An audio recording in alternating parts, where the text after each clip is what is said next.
do them before you enter the office is to take full ownership. Taking full ownership here means that you take that organization as your own baby, as your own organization. Don't look at it as like ABU. You take it as your own organization. So if you take it as your own organization, you are not going to steal their money. If you take it as your own organization, you are not going to embezzle their money. That is ownership.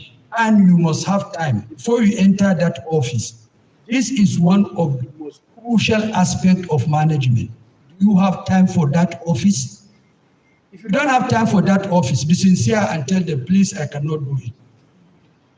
I told you earlier on when I was doing my sabbatical at Northwest University, you know, when they say you are from ABU, they just think that you can do everything under the sun. So the VC was a foreigner from Malaysia, so he didn't know our terrain. And there was no deputy vice chancellor for him. So he made me the deputy vice chancellor, admin, the deputy vice chancellor, academic, de facto. And then I was the dean, Faculty of Social and Management Science. And I was a member of the council. So you see, the work was just too much. So when he was going, he said he was going to propose my name for the VC. I said, sir, I can.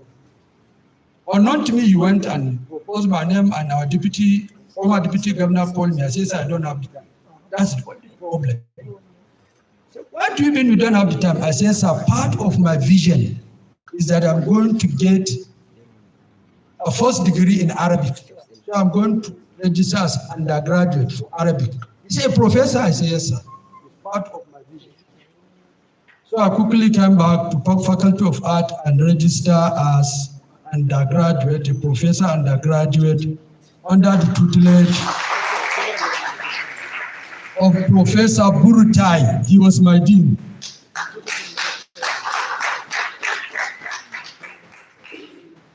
And then the next is, then when you have these three, now you know that you are ready for the job. Then you have to set your vision. If somebody takes you as his subordinate, the first thing you should ask him, sir, what is your vision for this organization? If he has 1 year or 2 years and he doesn't have vision for these years, please go to another place because you are going to crash land. So that is the essence of vision. And then the last year is M&E. When you set your vision, you train your of operation. You know, organization, they have subdivisions. So unless you have a system that can coordinate all of them and aim at a common vision, then there will be a problem. And the next, they use what is called guerrilla leadership strategies. That is a situation whereby we'll come with unconventional way of solving your problem. We have problem with our energy crazy bill, but he has come with an innovative way of reducing that bill reasonably. So thank you, Mr. Vice Chancellor. Then visionary leaders, what they do is more interested in empowering their people than holding on to power. They are more interested on empowering their people. Nobody can count the number of people Sardauna sent abroad to come and empower others. It was said that one of his cousins, I will not mention them, he came back from London, he had finished his first degree. So people pleaded with him to give him position. He said, no, no, no. I'm Bama Bawa Asharabu. So that is the essence of empowering people. Because when you're empowering, you know the type of people you are empowering. You don't empower any other person. Then the next is they inspire their subordinate towards achieving a common objective, common goal. Finally, they have this intelligence. A leader must at least have this 4 intelligence before he can be a visionary leader. Emotional intelligence, no time for me to discuss it. 2, financial intelligence. 3, economic intelligence. 4, political stroke, media now. It's not only political. Political stroke, media intelligence. Finally, conclusion. Good. I say, based on what we've just discussed, our greatest Nigerian student leaders should take note of the following. Number one, they should lead by example. Leading by example here, the first thing is you should have respect for your elders.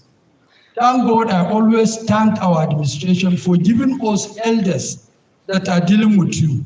You can see our Dean Student Affairs is an elderly person. You can see the Director of Advancement is an elderly person. So when you respect them, they will serve as your mentors. They will assist you. That is number one. Number two, integrity. Please, whatever they say you should do, please try to do it. It's in your own interest. Obey them, respect them, and they will lead you to the place.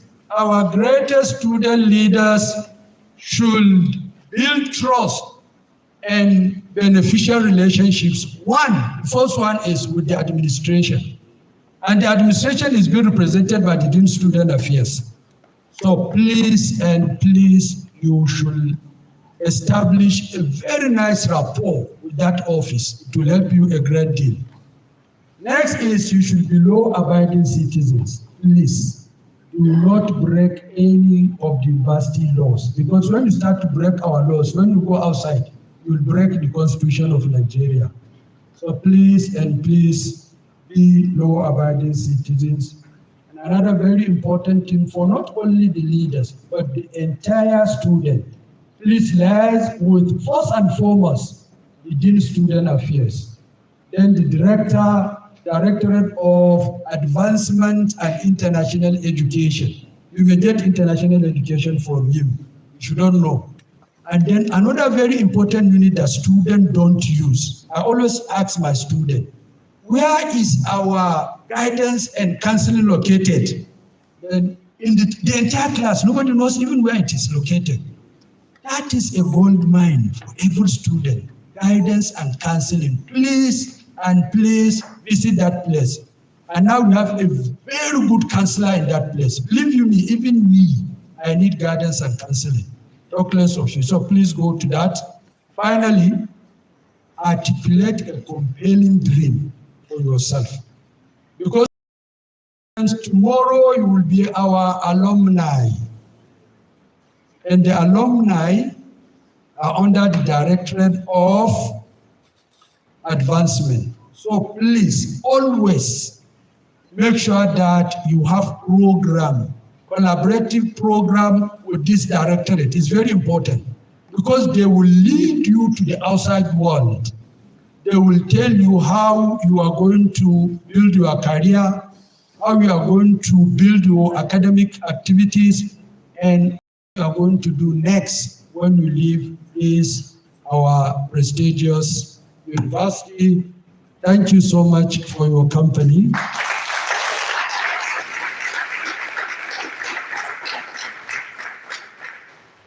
Thank you so much, Professor. Please, once again, let's put our hands together for. And just like he has said, as leaders, you need to lead by example. And then wherever you find yourself, do not forget where this journey started. And I believe as, ambassadors of Ahmadu Bello University, Zaria, I'm sure you will continue to make the university proud. Once again, thank you very much, sir. And next, with the permission of the chairman, is the citation of the special guest of honor and chairman of today's occasion, senior partner Ahmed Zaria and Co. And to do that, may I call on the Deputy Director of Public Affairs Directorate, Mr. Bu Inkinot Anjuma, for the citation of the chairman of today's occasion, who also doubles as the special guest of honor. Thank you very much. Good morning, ladies and gentlemen. I will be reading the company profile, not his citation. It is my pleasure and honor to read the company profile of Ahmed Zaria and Co., Chartered Accountant, may I respectfully request our special guest of honor and chairman of the occasion, senior partner Ahmed Zaria & Co. Ambassador Shoaibu Ahmed, FCA, FCCA, FCTI, AM and IM, to rise and remain standing while I read, sir.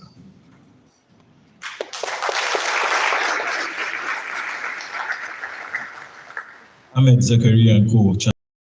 The firm of chartered accountants licensed and approved by Institute of Chartered Accountants Nigeria, ICANN, to practice accountancy. The firm is also registered by Securities and Exchange Commission, SEC, to act as reporting accountants. The firm operates as a centralized coordinated organization with one central office in Kano and one branch office in Lagos.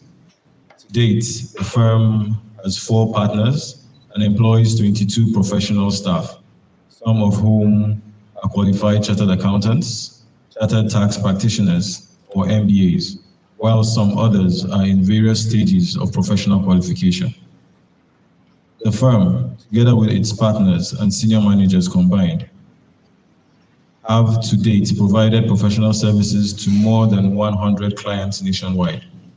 The firm guarantees a consistently high quality service through partners, consultants, managers, and associates who share a common business culture, speak a common business language, and most of all, have a common training background.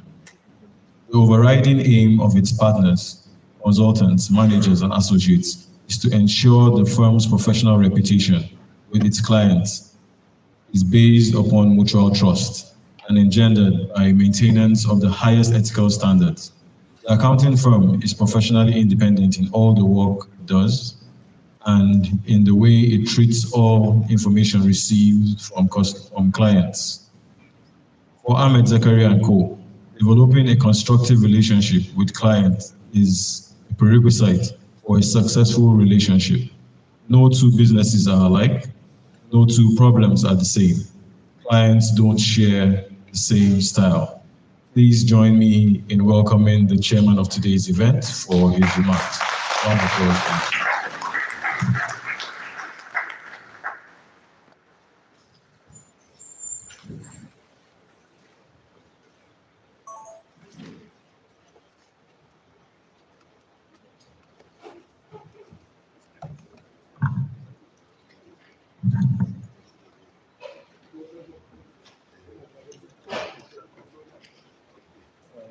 The Vice Chancellor, Bello University Zaria, alma mater, Ahmed, the Deputy Vice Chancellor Administration, the Dean of Students Affairs, Provost, Deans, Directors,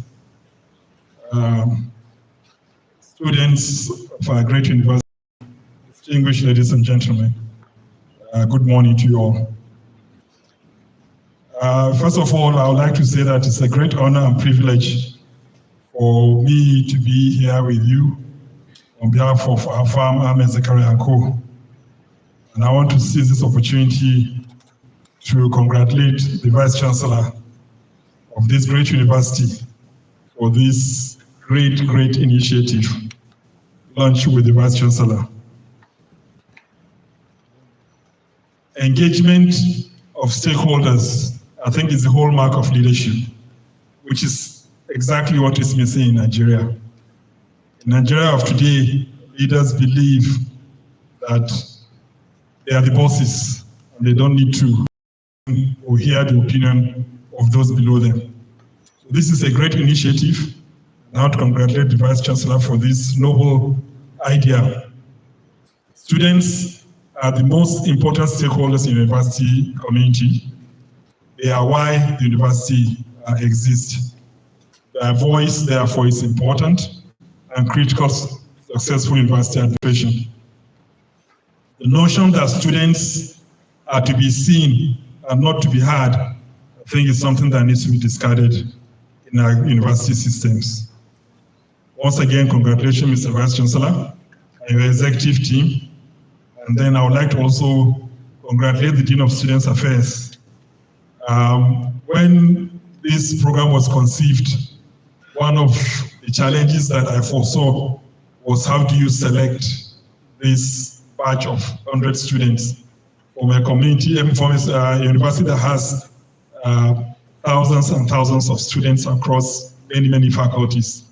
But what I heard from the Dean of Students Affairs today gladdens my heart. It's a noble way of selection, and I think it was well thought out. So Dean, congratulations, and thank you so much. I would also like to congratulate our students who are gathered here, who were randomly selected for this maiden program. I think it's a privilege, an honor for you, which you should not take for granted. I used to tell my colleagues, I think I came into Ahmadu University Zaria as a student, I think in 1982. I left in 1986. I came back for my master's program in 1988. I left in 1990. But I can tell you that probably I saw the Vice Chancellor maybe passing by the roadside, maybe twice or three times in the whole of those years that I've spent. But here you are, sitting in the same hall with the Vice Chancellor, having that opportunity to have some discourse with him. I think it's something that you should cherish.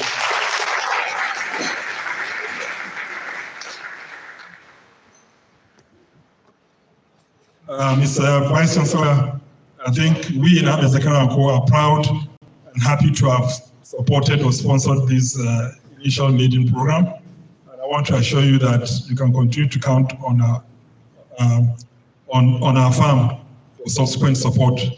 We believe that this is an important program. We believe that as products of this university, at least the top leadership of Ahmed Zakaria & Co are all graduates of Ahmadu Bello University Zaria. So also a lot of our staff. I'm sorry that maybe the person that read our citation, I think it was an old citation, because right now I think we have at least almost like 50 or 60 chartered accountants working in the firm. And it's not just 2 offices, we have offices in Abuja, Lagos, and Kano. We feel that our best years, some of our best years in life came from our time we were at this university. So we felt that we all have a due responsibility to give back in whatever we can to advance the progress of this university. So Mr. Vice Chancellor, please continue to count on our support as time goes on. We also believe in Ahmed Zakaria & Co strongly that the future of this country rests with you, the upcoming leaders. We feel that it's a great opportunity for this kind of event, for you to hear and listen, inspiring talk like the one you just got from our dear professor on leadership. What is critical and lacking in this country, Nigeria, is leadership, as he has mentioned. Nigeria has everything on this earth. But unfortunately, what we lack is that leadership. And you are the future of tomorrow. Our days are numbered. And I used to say that my biggest worry is the fact that you, the upcoming leaders, have not seen Nigeria of yesterday. So you need to hear from some of us that went through Nigeria of yesterday. Imagine 25 years ago, I remember almost on a weekly basis, I would leave the shores, the border of Nigeria and Chad, drive down to Bauchi, leaving that place at 1 a.m., 2 a.m., without any security hassle, without any security thought. I remember the day when I left Bauchi at about 7 p.m., we dropped through to Sokoto, to Niger, to Burkina Faso, all through the night, with my colleagues changing the driving seat without any threat of insecurity. I remember when I was in school, in secondary school, in King's College, Lagos, when I'm going back to school, the government pays for my air ticket. Okay? when they give me weekly allowance. When we're in university here, how much was a meal? 50 kobo or 20 kobo a meal? And this is first class meal, not what you get. So these are stories that you need to hear, that a new Nigeria is still indeed possible through your actions and your deeds. You need to be inspired by some of this talk. You need to believe in Nigeria. And if you don't, because you've not seen these things, you can't imagine that this is possible. But it's possible. We went through it a few years back. All of us, most of us here at this high table went through that, and a lot of the professors here. So still believe that these things are still possible. They can be reignited. All we need is for you people to believe in this country and to believe that you can make a difference in changing this country. The day is just students. I don't want to take too much time talking because the important thing is for you to hear from our key speaker and our invited guests, and of course for you to have that interactive section with the Vice Chancellor. So once again, thank you very much, and please believe that a new Nigeria is still possible in this country. Thank you. Thank you very much, Chairman. So please, once again, let's put our hands together for the Chairman. And just like he has said, it's a rare privilege for you, to have this kind of event, a one-on-one lunch with the Vice Chancellor. At the same time, also, with people like you, ladies and gentlemen, the future is indeed bright. Please, once again, put your hands together for yourself. And from here, before we continue, the Chairman, sir, with your permission, may I acknowledge the presence of the President of the Student Representative Council, Comrade Nazir Ibrahim Kalak. Mr. President, you're welcome. And next item is the citation of the keynote speaker. And once again, may I invite the Deputy Director, Public Affairs Directorate, Mr. Bo Ingino Danjuma, for the citation of our keynote speaker, Mr. Mutar Bakari. Thank you once again. It's my pleasure to present the citation on our keynote speaker, Mutar Bakari, Chairman of the Alternative Bank, on the occasion of the launch with the Vice Chancellor holding today, 6th September at the Yusufu Bala Osman Hall, Ahmadu Bello University, Zaria. May I respectfully request our keynote speaker to rise and remain standing while I read. Thank you, sir. Our speaker today, Mutar Bakari, brings over 3 decades of diverse experience spanning banking, publishing, and the support of startups in media, financial services, technology, real estate, renewable energy, and education. With more than 20 years in executive leadership, he has distinguished himself in change management, strategic planning, corporate governance, and talent development. Mutar began his career at Citibank Nigeria in 1991, where he rose to assistant manager, leading efforts to expand credit access for small and growing businesses. He later served as an executive director at Trust Bank of Africa, where he played a pivotal role in attracting new talent and capital to drive transformation. Beyond banking, Mutar has made remarkable contributions in publishing and the creative industry. He founded Kachifo Limited, publisher of Parafina Books, which has given voice to some of Africa's leading contemporary writers. He also served as executive producer of the feature film, Half of a Yellow Sun. His leadership extended into journalism as editorial director at 234 Next, shaping its pioneering editorial standards. In education, he was managing director of Pearson Education Publishing Nigeria, where he championed innovation in teaching and learning. Over the past 2 decades, he has actively supported startups and sits on the boards of several companies across sectors, including energy, insurance, banking, real estate, and education.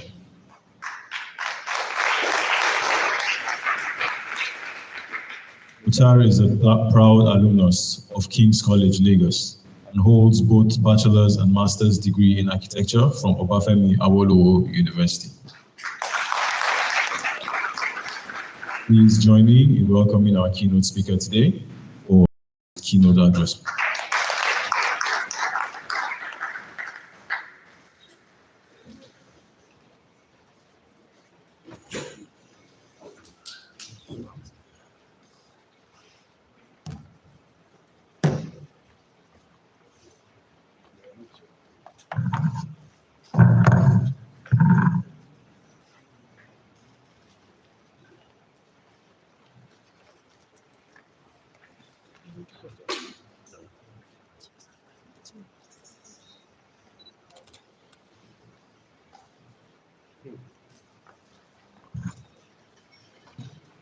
Good morning, everybody.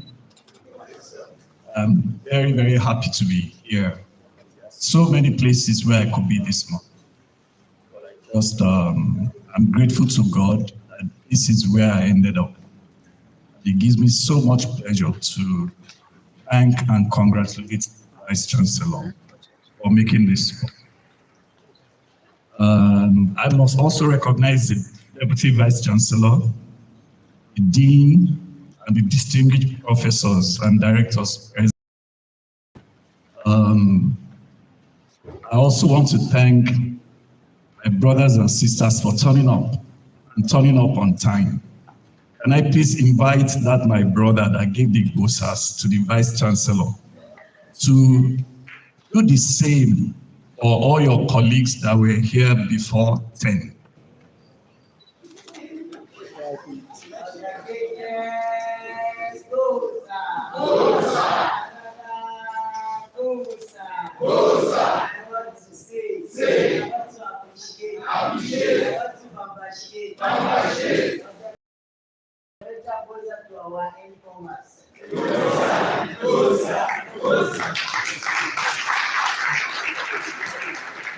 You know,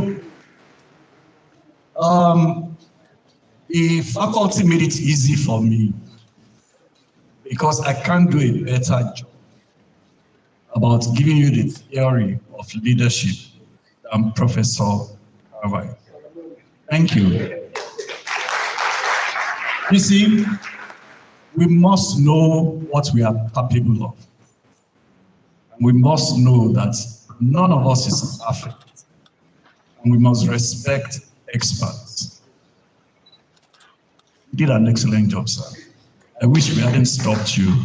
And I hope you were paying attention.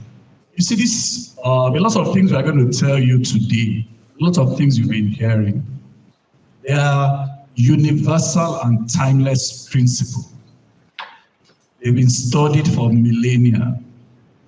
They are enshrined in all cultures.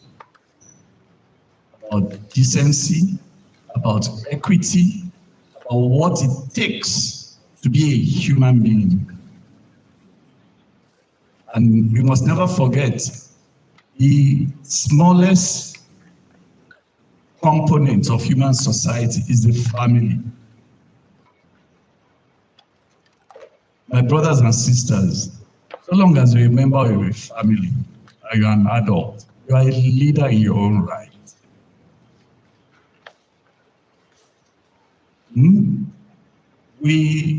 Our role really is to prepare you to take charge of today. Because leadership is a journey. It is a journey. And it is a journey that you will really, if you understand what it means, ever get to the destination.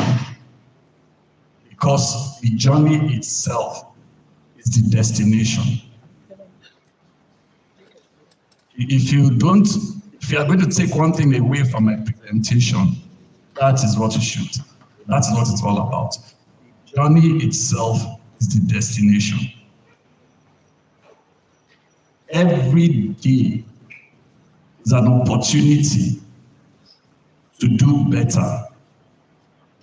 Every day is an opportunity to achieve your dreams and your goal. And we must not forget that we are sitting on the necks of giants. on the shoulders of giants. We are being carried. We have a history. We just didn't fall from the sky.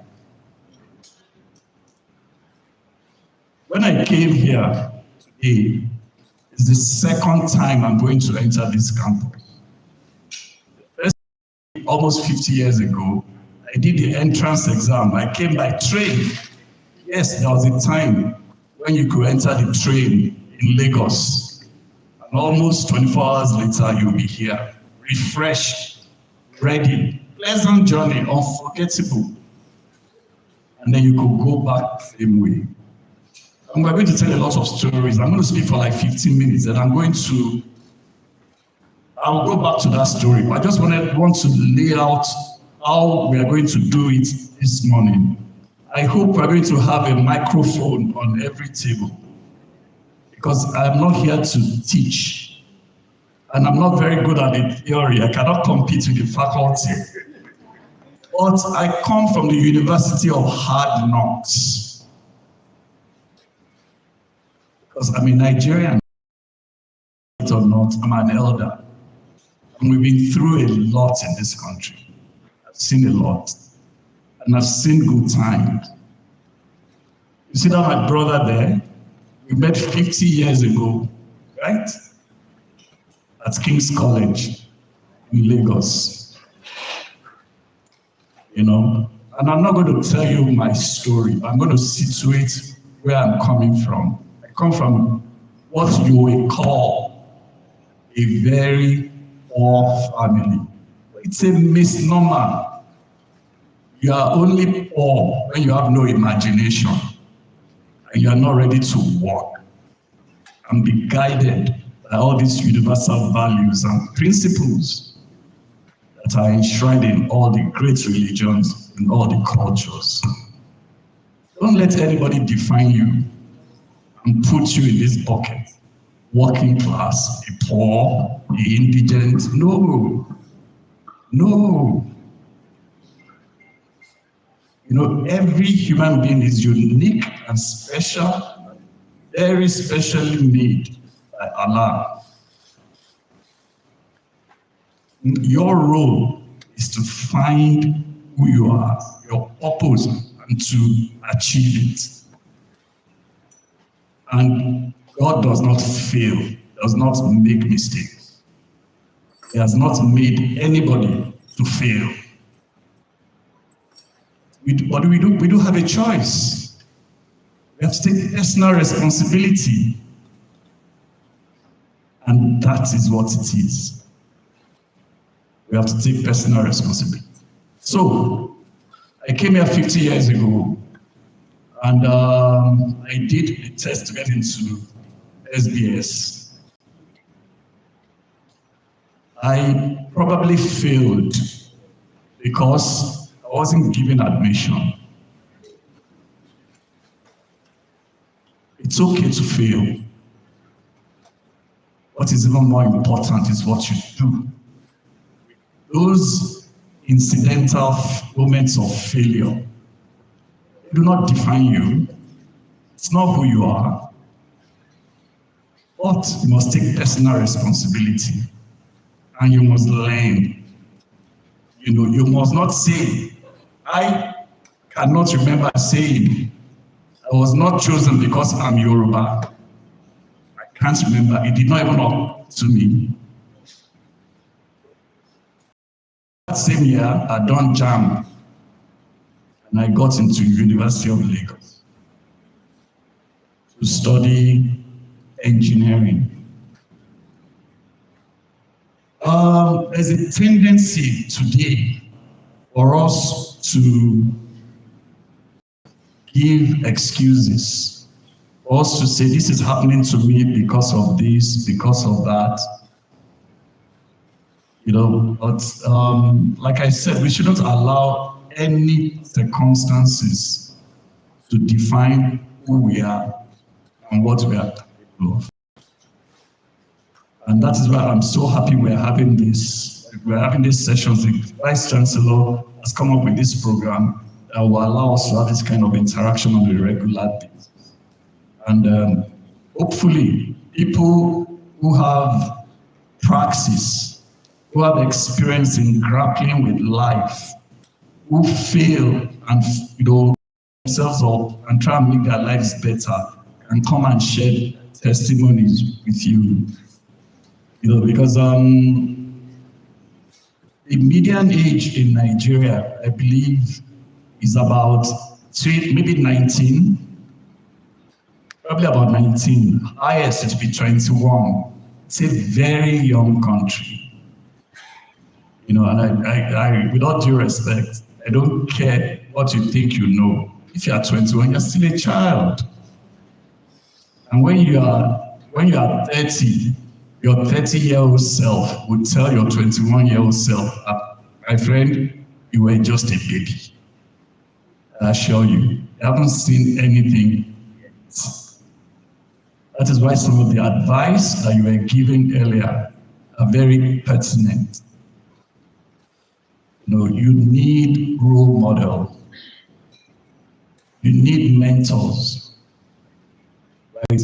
But taking personal responsibility for your success, for your journey, is one of the most important things that you will ever do.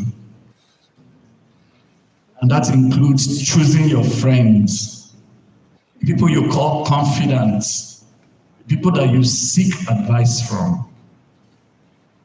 Because a lot of people have been led astray because they confided in the wrong people and they took advice from the wrong people. Decent, hardworking, good people have been led astray. So please be very careful who you associate with. And on the university campus, you have access to a treasure trove of experience, of knowledge that you must tap into. It's almost irresponsible for you not to reach out to all the elders here who have been through your journeys, who have made the mistakes that you cannot afford to make. They've paid the price so that you can leverage the benefits of their knowledge. Don't pass it over.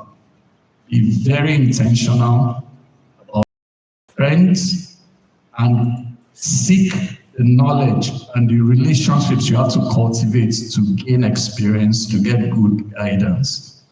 It's very important. So I went to King's College. And before I went to King's College, I went to a public secondary school in Lagos Island, which was called Lagos Island Local Government School. Much later, as a businessman, I walked into the office of a world-famous architectural firm in Lagos called Godwin and Hopwood, who have built some of the older, more modern buildings across the country. Some of them even, I believe, on this campus, if I'm mistaken. To an English couple who came to Nigeria in the 50s and settled there. And I saw a model of the primary school I went to. It's a modern 3-story structure in what used to be called the international style in those days. For those of you who are familiar with architectural theory, it could have been anywhere in the world. It could have been anywhere in the world. And because I lived that experience, I can describe the design for you, the approach to the school, the assembly hall, and there was a band. The block of classes, the perforated walls that shielded the corridors from direct sunlight, and the slanted windows. So that even without fans in the tropical sun in the early 70s, I cannot recollect being uncomfortable. Even with driving rain, I cannot recollect, rain entering the school. That's all you have to do was to slant the windows at the kind of angle that will keep out the rain. if it was raining. If you wanted air, all you have to do is to open the windows. And each class had a wall with louvers that you could open so that there was cross ventilation. And there was a corridor with perforated brick. It's an incredibly beautiful school for the children of working people in Nigeria in the 70s. From there, I went to King's College, Lagos, another institution that could have been anywhere in the world. And in my humble opinion, got a world-class education. From there, I ended up in Ife, studying architecture, because after 1 year in Unilag, I decided I didn't want to be an engineer, so I did JAMB again, and I got to study architecture. The University of Ife, as it was called in those days, is the only university I've been to in the world, and I've been to many, that has more natural beauty than this campus. Of course, I'm biased.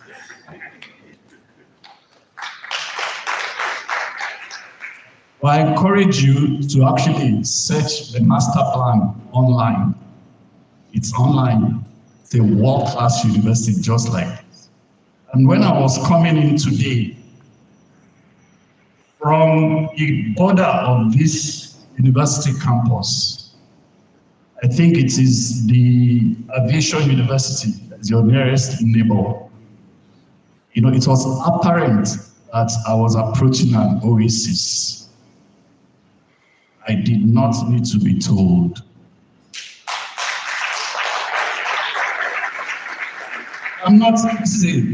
This is actually a factual statement. The trees will bear you testimony.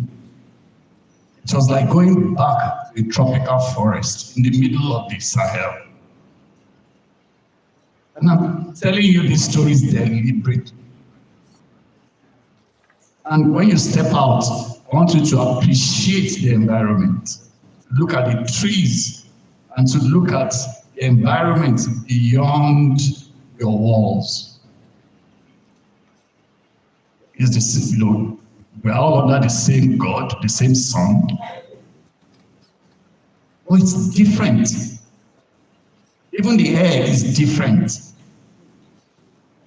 And that's also an empirical fact. Because plants give out oxygen, which is what we breathe. And there are no plants, there is less oxygen.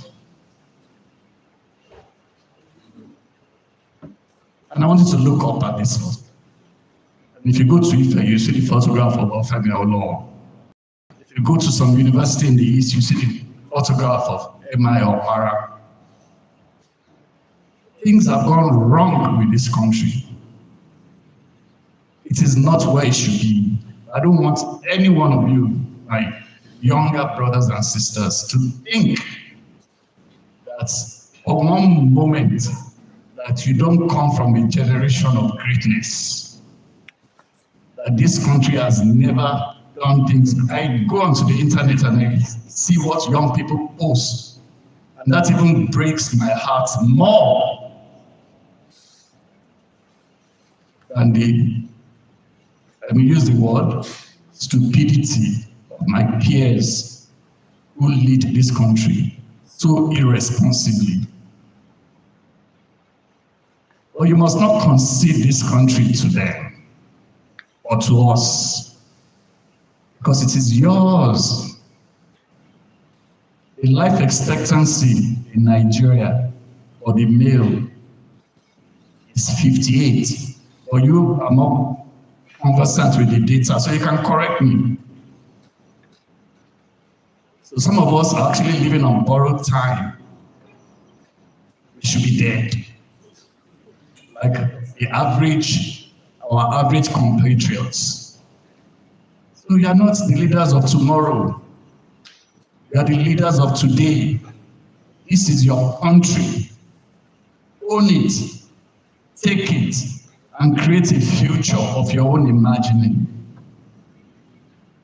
Because if you don't, you will live in the future of your contemporaries in Silicon Valley. Yes, you'll be passengers and consumers in the future they imagine and build for you. Don't make the same mistake that we, your uncles, your fathers made. You know, I brought this on purpose. In my lifetime, this company was created. In my lifetime, every single, portable device they made, because I like the design, I like the functionality, I love technology. You know, I love a convenient future for everybody. I have bought. You know, but my challenge to you is not to make our mistakes. And you are better placed. You have something called the internet that gives you, then you also have something now called AI that gives you the kind of information that, people in my generation can only dream of. It has its downsides, we'll go there. It gives you the kind of opportunities that people in my generation can only dream of. You must leverage it. You must use it positively, intelligently, creatively to create a future that you want to live in. A future that values you. You know, I read a lot. I read a lot of fiction, a lot of philosophy, a lot of history. You must not take anything for granted. There's nothing in history that guarantees that Black people will be majority on this continent. This precious, most valuable piece of real estate on this planet in 75 years. Because you must remember what Europeans did to the natives in the Americas from the south to the north. These are historical facts. And they went to Australia and did the same thing. Went to New Zealand and did the same thing. They tried it here, mosquitoes defeated them. And for other reasons, they couldn't do it successfully in Asia. But you have to read the You have to see what is going on in the world. The system is not working. So the system that we have used so far is not working. It is all in the air. We don't know where it's going to settle. Don't be a passenger. Have a voice on where it settles. Because it is your future. It's your future, and there are a lot of you. And all the valuable resources that the world needs in the way that the world is organized, they are here. Lithium, water, tantalite, the rare earth minerals. You have to start businesses, you have to own things, you have to be community-based. You have to contextualize development. You have to honor your culture. You know, if you go to Japan, despite all their problems, right, you will encounter a very modern country, but it will be unapologetically Japanese. You would know you are not in Europe. Even in their modern architecture, even though they wear suits, you know, they still honor their traditional modes of dressing. In the food they eat and the way they conduct themselves and behave. When they go to the World Cup, they are the only country in the world that clean up after themselves when everybody leaves the stadium. When we were in school, we used to clean our classrooms. We had a roster for it. That's how they train their children in Japan. So I'm not asking us to go back. I'm asking us to move forward and carry the best of us. and gift it to the world. And that's one of the reasons why I am in non-interest finance. Because every culture in the world, every great religion in the world advocates non-interest finance. Don't take my word for it, research it. The center of learning. That the world has chosen not to do it does not mean it does not have value. And the results, also research this about the growth of that industry and the impact that it is making speak for themselves. So I'm challenging you to know that you can create the world. You know, when you are in your 20s, when you're in a place like this, when the future is coming at you, you know, I wish actually, and this is why every day when I wake up, I'm excited. Because I know now what I did not know 30 years ago. Although I cannot turn back the hand of the clock, our brothers and sisters in the Southeast have a saying that when you wake up, it's your morning. So when I look forward to the next 30 years of my life, I'm just excited about what is possible and what I am going to do, inshallah. And that is how you should feel every day when you wake up.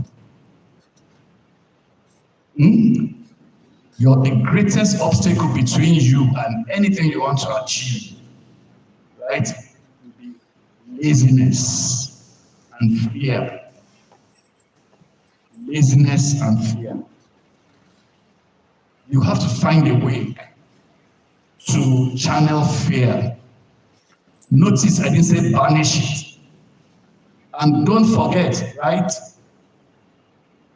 I didn't say banish it, I said channel it. You have to channel it to motivate yourself.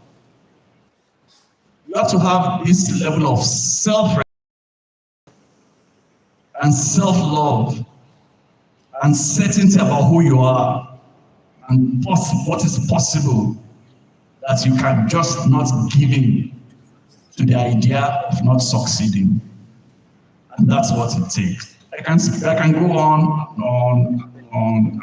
I really don't want to do that, because I want you to define the most important issues that we should, that I would like to spend like maybe another 30 minutes for us to discuss those issues.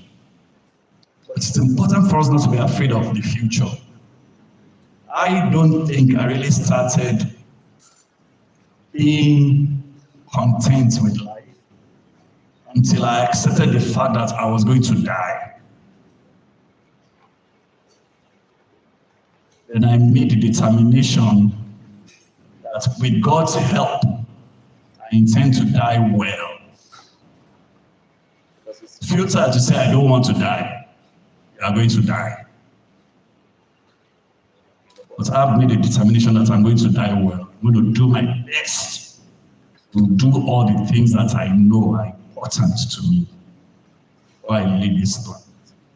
And that's what I recommend to you. You have everything you need to succeed. You don't need wealthy parents to succeed. There are many children of wealthy people who you would consider as not successful, because everybody also, you have to define what success means. So I'm not in a position to say that anybody is not successful. But if you yourself look at some children of very wealthy people, you yourself say, oh, I don't think these people are successful. Whatever your own metrics measure success may be, right? And you will also see lots of children of people that you will not consider wealthy, who are very, very successful with your own metrics. It is not your religion. It is not where you come from. And listen to this. It is not even your degrees and credentials. But I'm not knocking degrees and credentials. I'm not knocking it. You are in a good place. You have wonderful opportunities. You have a leg up. You know, the world is not a level playing field. My brothers and sisters, you are very privileged. I don't care what your background is. If you are seated here today, you are one of the 1%. Don't think of yourself, right, as one of the so-called masses. And I'm not saying anything negative about the masses. I'm just telling you that you have responsibilities because much has been given to you. And from whom much is given, much is expected. I cannot stand here and say Nigeria is not good because Nigerian leaders are wrecking. I mean, Nigerian leader, I've been very stupid to distance myself from the ineptitude of my peers and my class and people my age that I went to school with, that I do business with. Their failure is my failure. I take personal responsibility for it. But I will tell you something. In my areas of influence, I do my best. And I want, and this is something else that I think the Vice Chancellor is trying to create, is this circle of accountability. Because when you are here, when you get invited, you become a kind of fellow. This is a fellowship. Because we are now beginning to share value. And we're going to hold ourselves accountable. So I'm making myself vulnerable. If you ever hear that I'm not practicing what I preach, that I'm not living by the values that I'm recommending to you today, send me a text, maybe send me an email, call me out on social media. Because we all need help. None of us is perfect. We have to have the courage to tell our compatriots that you can do better. Whether they are our family members, whether they are from the same village, whether we share the same religion, whether we are from the same state, we must stop condoning mediocrity because it harms us more. I tell people in my business, because I sit on the board, I do oversight and accountability. But if your brother is not give the most qualified person so that we can make more money, then you can write your brother a bigger check than the salary. Because if you give him the job, the business will not reach its potential. So you're harming yourself. You think you're doing yourself and your family a favor, but you're actually harming yourself. All these institutions that belong to us, our commonwealth, must be jealously guarded. Because when they do well, they lift everybody. Then the people we are trying to help that end up destroying them are destroying our collective lives. We're driving down from Kano to Zaria, and that's on the left and the right. The greenness is exemplary in northern Nigeria. Because a gentleman I learned something, a gentleman called Ahmadu built those channels that irrigate those lands. Till today, after many years, 30 years, and generations of families are living off that land. Farmers are paying taxes that are subsidizing your education. My brothers and sisters, you have to take control of this country. Don't cede it to your elders who are not performing. But learn from the caution, the advice of the professor.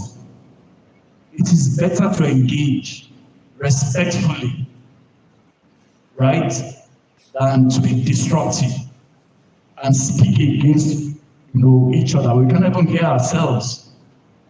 We cannot even hear ourselves. If you are being insulted and people are not listening to you, you are not communicating. So you have to find a way to engage. You cannot be aloof. You have to engage respectfully. You have to insist on what is right, but you must also model behavior. Before I throw it open to Q&A, I know that I've not gone straight, I've not gone linear, because there's just so much to talk about, and I'm just so excited. I want to commend the leadership because you do practice what you preach. And I was very impressed by the transparency of the dean, or the process that brought all of you here, and the accountability is there to come here to explain it to you, how you come to be here. And also, I noted the process that he used, cutting-edge, modern process, right? And the due process that was put in place, right? I believe we actually did start at 10 o'clock. You know, these things are not difficult. Don't buy into that stereotype. Don't accept it. Black people are not always late. No. It's a decision. In the businesses I'm associated with, we start on time. If we say something's going to start at 10 o'clock, it starts at 10 o'clock. Heavens do not fall. I recommend it to you. You know, this journey, the professor gave you all the theories, but this success, this journey, is something you do every day. It's a muscle. The more you do it, the stronger it becomes. And that's how you build your reputation. That's your calling card. Let people know you. That person who sees what he or she sees, who does what he or she sees, who is always on time. They give you an assignment, do it. Prepare for your test. There are no shortcuts in life. If you don't do these things, you'll suffer consequences. And when you fail, because nobody is perfect, when you sleep, dig deep, look inwards, acknowledge the mistakes you have made, and correct it. You are not made to fail, you are made to succeed, but you must define your own success. Because success for you and me can be fundamentally different. Your values, your circumstances are different. Each one of us is unique. And you must understand that and value yourself. There are some cultures where the people cannot even imagine themselves lying because it demeans them. They can't imagine it. They feel less than human to steal. I was raised like that. To steal, I would rather die. And I'm not going to die. I'm not.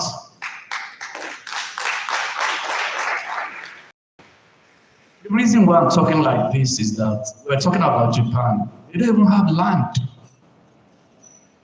Prof, it's an archipelago. Archipelago is a series of islands. You know, they're trying to cobble themselves together with bridges. They don't even have land. No natural resources. It's incredible. Here in this hall, the most precious resources that we have on this continent. Because if Nigeria does not succeed, Black people on this planet are threatened, they are endangered. If Nigeria succeeds, our dignity in the world community will rise. If there are microphones on every table, or if I'm going to ask my brothers and sisters, the students, and even members of the faculty that feel moved to speak. And this is the moment where I've had the Vice Chancellor's permission to let you know that nothing you say here will be used against you.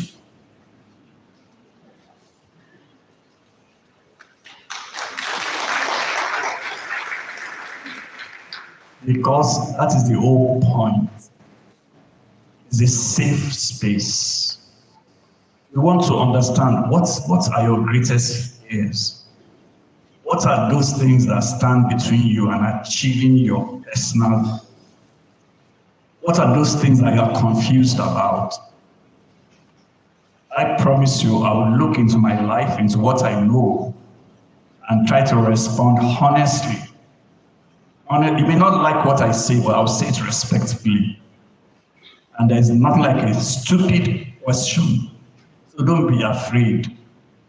And if you say something and people laugh, it's a good thing. You're making them happy. The more important thing is that hopefully you get a useful answer to the question you have posed. And all the things that I cannot answer satisfactorily, I want to believe that there are people here, especially here, who will do justice to any question you have. I don't know how many more minutes do we have. So we also will keep to time. Yes, and we have Q&A after. How long is the Q&A? So we have not 10 minutes, we have 70 minutes. No, but I want this Q&A not to be mechanical. See, I didn't come with slides. It's deliberate. Because, and then I'm also trying to encourage you that we build that circle of trust. And I have the senior assurance that nothing you say here will be used against you. Am I right, sir? So that we can start empowering each other. We can start working collaboratively. Right? Because that is really what a university is, not a secondary school. It's an environment that improves society. You know, the greatest investment any society can make is in educating the next generation. Right? And at the top, at the pyramid of that education process is the university. Because genius is randomly sprinkled in society by God. God does not care who your parents are, where you live, what your religion. He sends genius wherever he wishes. What responsible societies do is we go out and find them wherever they are and guide them and help them to places like this so that they can maximize their potential. Because when they succeed and achieve their potential, the whole humanity reaps the benefits. I want to believe there are geniuses here. You may not even know it, maybe too shy. So don't keep your gift that God has so magnanimously given to humanity through you to yourself. So speak up. Dare to be vulnerable. And let us discuss what are your fears, what are the issues, what do we need to do together? How do we move this campus forward? How can we help you succeed? And how can we transform our society? And build it. Because you have to have a vision if you want to succeed in life. Then you have to have a plan that is documented. There's a plan that is constantly being reviewed as you engage with it. Then you have to execute every single day. So thank you. I know I'm not taking a linear path in my day. I hope I'm communicating. I hope I'm clearer over the next 65 minutes.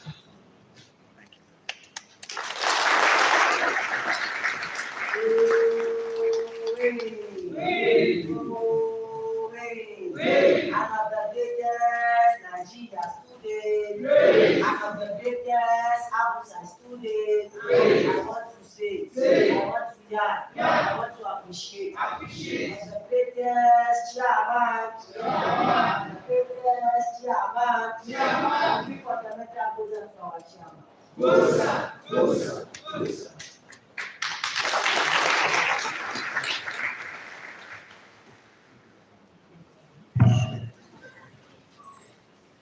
Thank you very much, our keynote speaker, Mr. Mutar Bakari. Please, once again, let's put our hands together for the keynote speaker. And just like he has said, my dear brothers and sisters, the ball is in our court now. It is high time, or rather, this is the right time to take responsibilities by taking over the control of this country. And I believe with people like you here, the future is indeed bright. Once again, let's give him another round of applause. Thank you very much, sir. And before moving to the next item, distinguished ladies and gentlemen, with the permission of the chairman, may I acknowledge the presence of the director, CBN Center for Economics and Finance, Professor Awal Haruna. You're welcome, sir. the President of the Postgraduate Representative Council, Comrade Abdullahi Kusugi Abdullahi, you're welcome. And then, of course, the President of the International Student Association, Saliu Musaidi, you're welcome. And then now, distinguished ladies and gentlemen, we have come to the main agenda of the day. Like he has said, this is not a police station, neither is it a court of law. So whatever interact with the Vice Chancellor, the Deputy Vice Chancellor Administration is here, the Dean of Student Affairs is here, the Directorate of Advancement and International Studies is here, the Provost of the Postgraduate College is here, the Director of Public Affairs is here, and then of course, our keynote speaker, the chairman of today's occasion, all of them are here. Feel free, ask, in fact, the Chief Security Officer is here. And then the Professor Buratai is here. The Director of Basic Clinical Sciences is also here. And then, of course, the Director for Economics and Finance is also here. Mr. Evans is here in case anything that has to do with alumni. And then the Accommodation Officer is also here. So the Accommodation Officer is here. The Staff Officer of the Student Affairs Division is here. And then the Administrative Secretary of Directorate of Advancement and International Education is here. So feel free, ask anything, ask any question. Nothing will be used against you. And please, if you have any question or anything you want to say, just indicate by reason of your hand, and the mic will be passed across to you. Don't worry, we will come one after the other. They say ladies first. Let's start with the VP3. The VP3.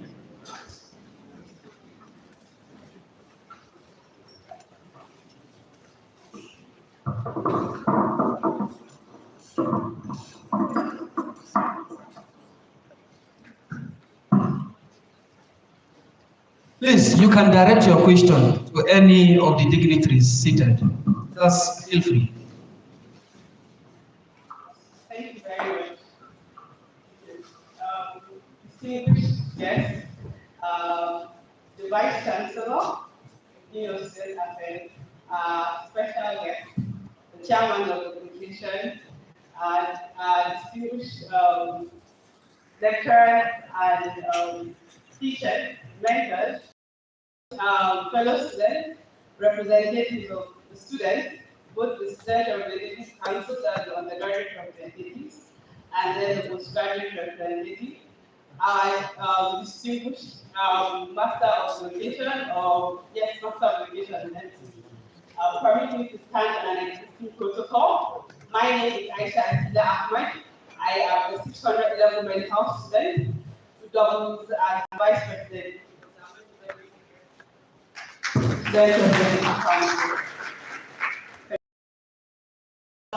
First of all, before I get on to my question, I would like to commend the Vice Chancellor for putting this program together for us. It's a very commendable program, and I would like to say that it's an honor to be standing before you as one of the chosen 400 students for this program, for the maiden batch.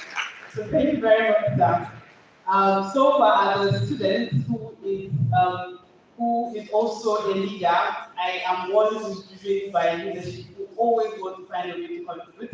And from this session that we've had so much, my book is almost filled up because I have been writing. It's been inspiring, and I really appreciate all of it. So, getting on to my question, while our keynote speaker was talking, he made a point where he said, if your brother is not qualified, don't employ him. And so, around our table, we just made some gestures and then popped up some conversations. Now, the point where I'm getting to is that also triggered some conversations between us, because as leaders, we've also experienced things like that amongst ourselves within the course of leadership. Amongst friends or brothers who want to be part of certain committees or can't allow them for certain reasons, because we want results and not just putting people in space.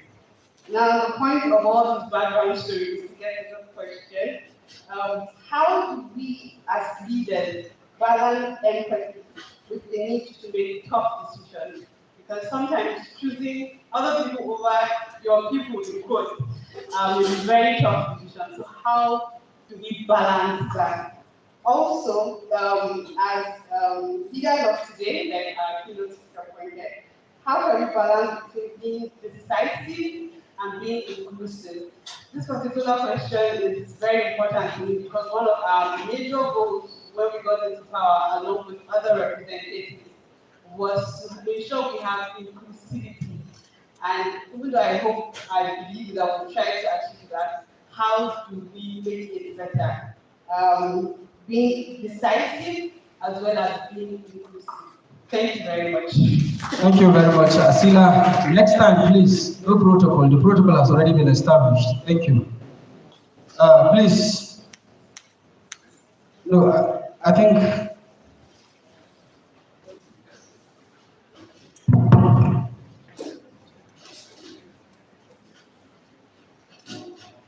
Go straight to the point. Introduce yourself, your faculty or department, and go straight to the point, please. Thank you. Thank you so much. Good morning, everyone. Vice Chancellor and members of the high table.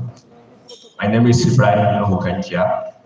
I'm the faculty representative of Pharmaceutical Science, the Student Representatives Council. I also serve as the chairman of the Sick Task Force Committee in the council. I'm the SDG coordinator for the university by the United Nations Sustainable Development Solutions Network Youth. So on the other hand, I'm the founder and CEO of COSAI Republic. So I have two categories of persons. One to the university management and two, the other one to the keynote speaker as an entrepreneur. The first one, when I posted, I am selected to be part of the people that will have a lunch with the Vice Chancellor. Almost 80 to 100 students responded, and I promised them I will directly channel their complaints. First one, of course, as the faculty representative of pharmaceutical science, I want to put forward a request for an average pharmacy student. Ordinarily, all on standard temperature and pressure will add a spill year of 1 year because of the long chain of prerequisites from 100 level to 500 level. And there are specific category of students, particularly the students that got in 2019 and 2018. Of course, 2018 students are graduating now. So these students are students that are currently their 6th year in university. They have been affected by the ASU strike and of course the corona pandemic as any other United student across the campus. However, in my faculty, it's a different case because they are expected to graduate next year and then 7 years university. Out of the 140 students, 19, around 80 students will not be able to graduate next year after spending 7 years because they have counted 1 or 2 casualties, and of course, because of the prerequisite, they will spend a year or 2 in university. So on this note, I want to put forward a request to the university management to please consider these students and put a receipt examination 400 level so that they can be able to do this and at least graduate and reduce the number of people that will spill after spending 5 years in university.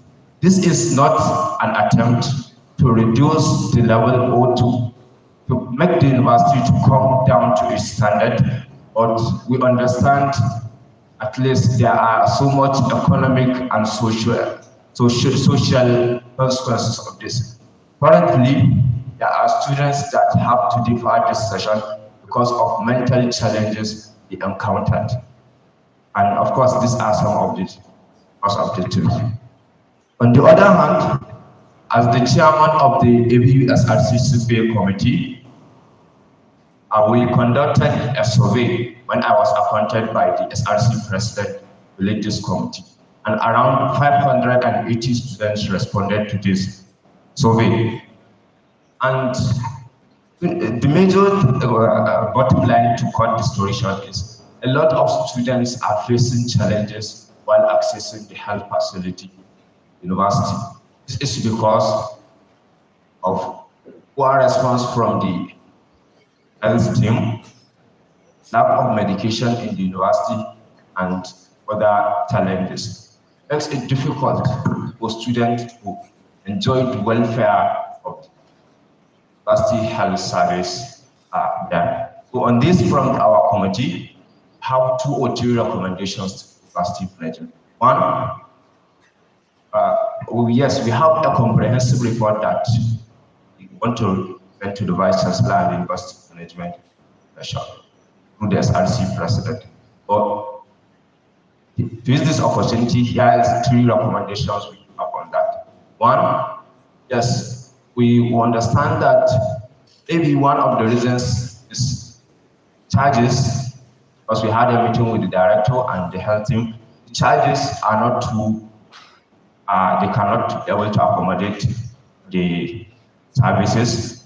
So since there is null fund, maybe the university might consider increasing the health charges. Many students are enjoying the billions in their school fees fund. That students will not have the burden of there are 2 or 3 categories of people that are accessing the health sick bay here in the university. One, you have the students who are the Zaria community. They understand that so people from Samaru and neighboring places in Zaria also come. So this has caused so much challenge for waiting time for students and lack of having proper interaction with the personnel. So we request the university to distinguish side of students and that of other people, university community and people in Zaria community. 3, students, ABU is one of the largest universities in not only sub-Saharan Africa. I believe because we see the things we enjoy and we see ABU students tailing everywhere in the world. One thing is, what we notice is, it is only in ABU in the whole Nigeria that we have only single academic session 1 year. Other universities will have them starting another session. For example, we usually finish our session in September and October, and then students will go next 3 or 4 months until January before they resume, when the registration starts around December. And next us, for example, for me as a pharmacy student, there is need for me to connect the tech and other professional courses. In 3 or 4 years, next students forget and not connect directly with what they learn. So we want to also request to the university management, if possible, consider starting. We know 3 sessions will not be possible in a year, but starting another session in that same year, for example, November, so that it will reduce the long time stay. Whereas other universities, for example, students that entered university in 2020, 2021, I can vividly remember they have graduated. My younger brothers have long forgotten that they have graduated from university, and I'm here since 2019. He entered university in 2021, 2022, sir. And every day they will keep telling me, when are you graduating? And so thank you so much, sir. On the other hand, as the SDG coordinator for the university, Chairman, sir. Chairman. I have one, sir. There are other people waiting. Thank you, sir. Please, make it snappy. Make it Okay, snappy. sir. Thank you so much. As the SDG coordinator for the university, we do a lot of campaign regarding climate change and promoting the United Nations Sustainable Development Goals agenda. One of the key activities that we have been conducting over the last years is Rise Against Plastic campaign, where we move eradicate plastic pollution on the university. On behalf of the SDGs Research Hub, we want to put forward a proposal for a policy to be enacted by the university management.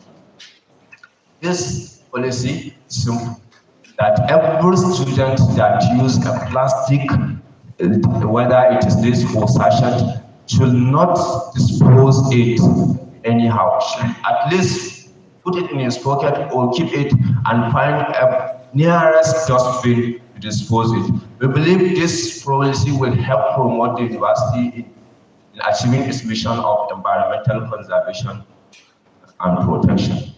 Finally, Thank you. As an entrepreneur, the keynote speaker, thank you so much, sir. I'm so much inspired and moved by your presentation, and I have only 3 questions for you, sir. So I want to make it one. Thank you. Okay, I'm selecting the verse. Please ask one. So, what are the 3 most important lessons that shaped your journey and make you a successful entrepreneur? Thank you so much, and I so much thank the Vice Chancellor and the University Management for this wonderful opportunity. Thank you. Now, thank you. Before we continue, let's get some things clear, please. Henceforth, no protocol. The protocol has already been established. And then please, whatever questions you have, I believe you can summarize everything in 2 minutes. Others are waiting. I hope you understand. And please, lest I forget, in case you want to know anything about the Vice Chancellor's office, the special assistant to the Vice Chancellor is also here, Dr. Ibrahim Sanekaita, so you can also direct questions to him. One after the other. The one you have 1 to 2 minutes. In 1 to 2 minutes, please. Good afternoon to you all. All protocol are duly observed. My name is Zain Hussein Omar, a 200 level student of International Studies, Ahmadu Bello University, Zaria. Directly, my questions, I have 2 questions, and directly I move them to the speaker. Sir, from the citation that was just read, you studied architecture, and then you later find yourself in finance. So what motivated your transition from architecture to the banking sector? That is my first question. And then secondly, what advice will you give us or give others that are considering to shape a career as your own scenario, you from a design-based field to a finance-oriented one? Thank you, sir.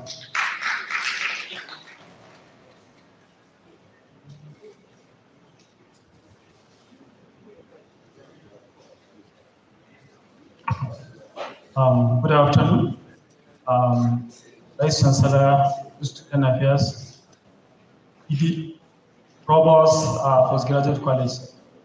My name is Ahmadu, a student from Faculty of Administration. First of all, I would like to appreciate the effort of the Vice Chancellor for conducting this important event. This has shown that this our Vice Chancellor is indeed a student-friendly VC. Really appreciative. So my issue I want to raise here is that it's concerning our PG student. Thank God the purpose of the PG school is here. So we have a lot of number of PG students that are waiting for external defense. Some are P19, while some are P18. So the problem I observe maybe from the external examiner or from the PG school or department. So it's only, management and all this. I want the management to intervene this issue because of there is high payment of school fees. I know a lot of my colleagues who were in P19, they have to pay school fees now 4 times, 4 sessions.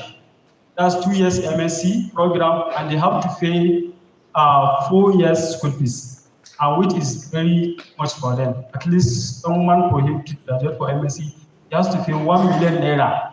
1 million naira before you go for excellent defense. I want the management to interfere in this issue.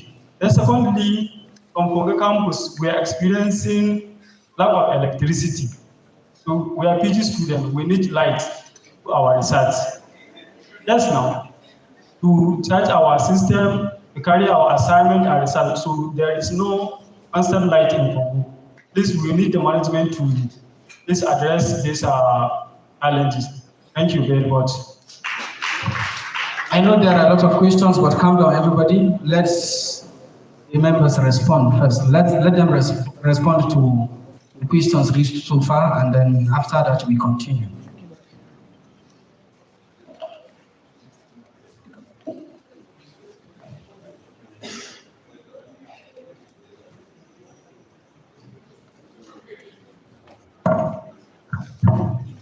Thank you very much for your questions. For the young lady that asked, how do you balance choosing your other people over your own people?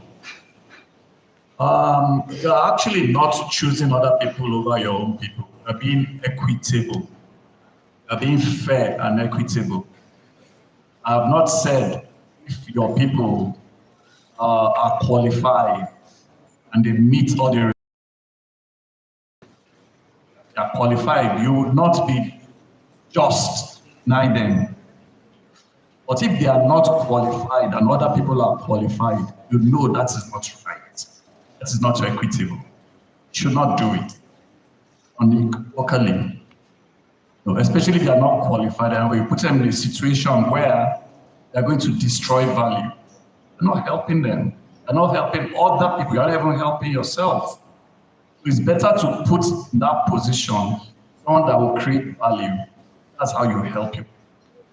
But by all means, if your people are qualified, give it to them. But you also mentioned something that's very important, diversity, did you? Exactly. We have to be conscious of diversity so that people feel included. We want to display the diversity of our union, that nobody is excluded. I went to King's College, and I'm a Yoruba man from Southwest Nigeria. This is my brother. With all due respect, I will give a lot for him. He has given a lot for me. And we met school. Because at some point in Nigeria, it didn't matter where you came from. All of us used to do national common entrance. And I can assure you, father did not know anybody. Thank you. There was a Nigeria like that. I hope it comes back. Then, so I've talked about inclusivity and diversity as well. There's value in diversity, especially if we are going to share this space. Important that all voices are heard, all faces are reflected. And the 3 lessons that shaped my journey, I thought I mentioned some of them, but I think the most important thing is for us to understand, not to be afraid. The devil is the father of lies. The devil is the one that tells you that you cannot do it, that puts doubts in your mind. Don't be afraid. Don't be afraid. Because God in his wisdom has not made you to fail. You may not end up where you thought you are going to end up. But if you are faithful, you do the right thing, you work hard, you will end up where is best for you. And that's the meaning of happiness. We have to understand that we're all going to die. Not all of us will be president. In any 4-year or 6-year period, there can only be one Vice Chancellor. There can only be one president of the Students' Union. We have to accept that. Even if we want something and we don't get it, maybe there's a bigger plan for us or another plan.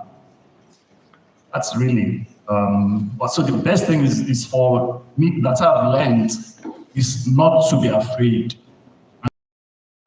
Unduly, not to be crushed by disappointment, because you have to keep going.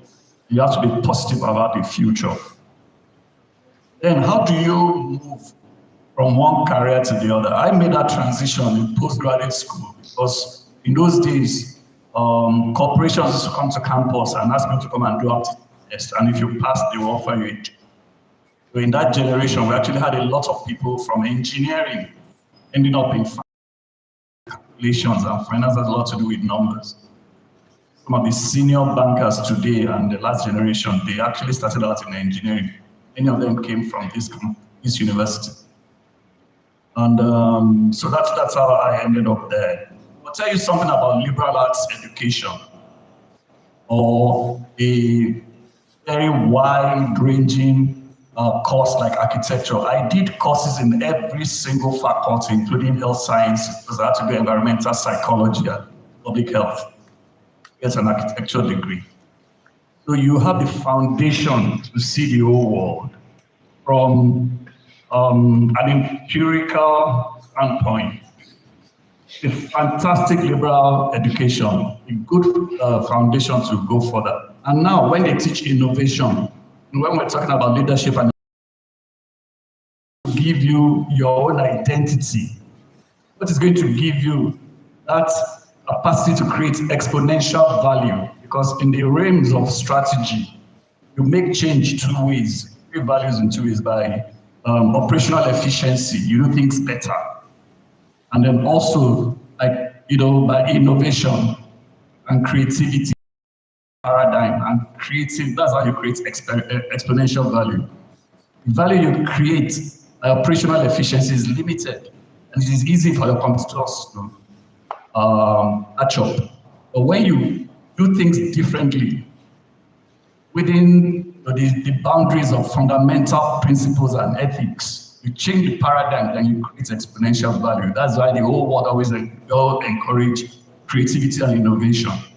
And the reason why I'm telling you this is that architecture allows you to see the world in a different way. The process of thinking, they call it design thinking.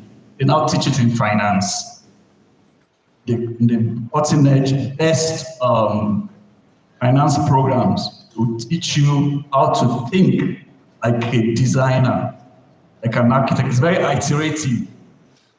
It's not, but so everything you learn is useful. Important is to be curious, to engage, to seek knowledge, and to be productive, and to have the discipline to achieve whatever goals you set for yourself.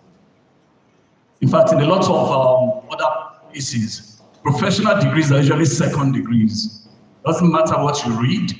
After you got your first degree, you achieve a certain level of qualification. Then you can go and read the professional degree, like law and medicine in some jurisdictions. Thank you.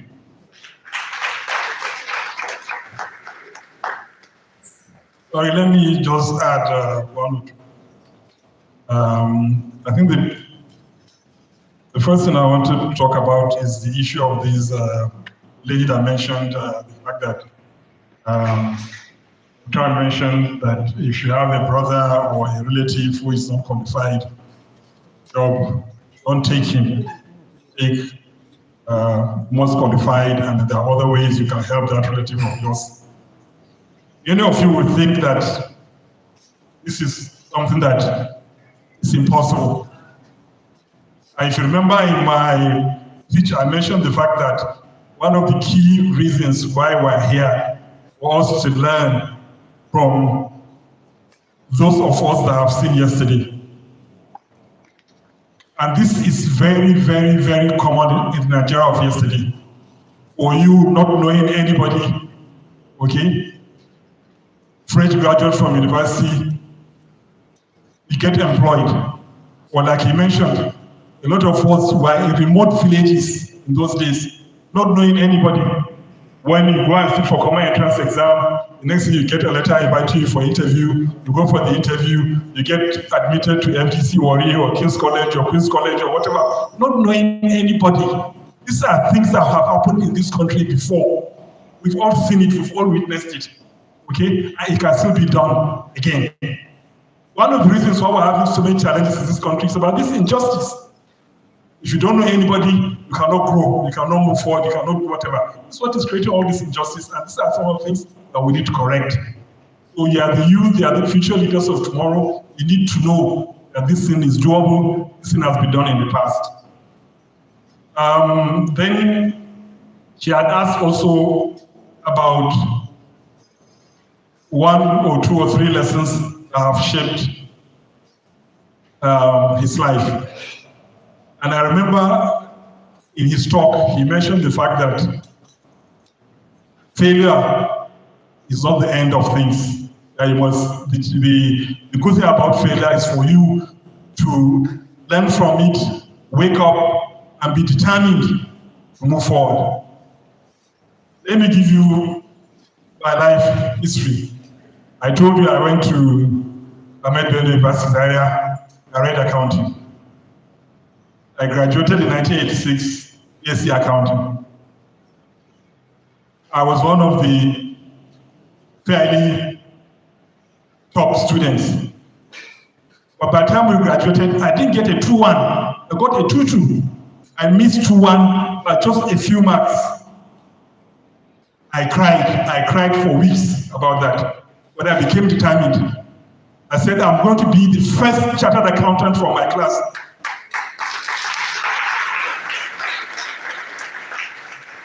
I went to NYC in Enugu. I stayed in Enugu. I didn't even come for my graduation, for my convocation. I didn't come for it. I was attending classes to sit for my ICANN exam. And true to it, by the time I finished service, I had qualified as a chartered accountant. I decided that that was not the end of it. Okay? I said I'll come back and do an MBA. Immediately after I finished my NYC in 1987, 88, I came back to ABU to do a master's degree in business administration. I finished in 1990.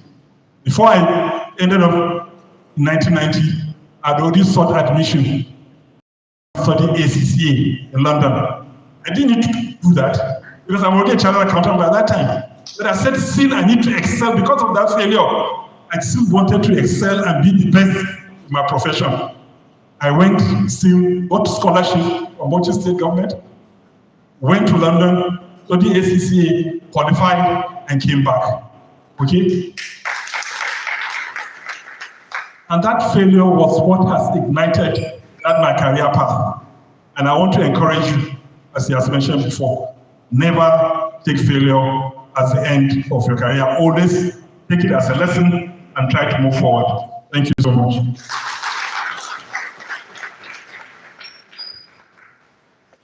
Thank you very much.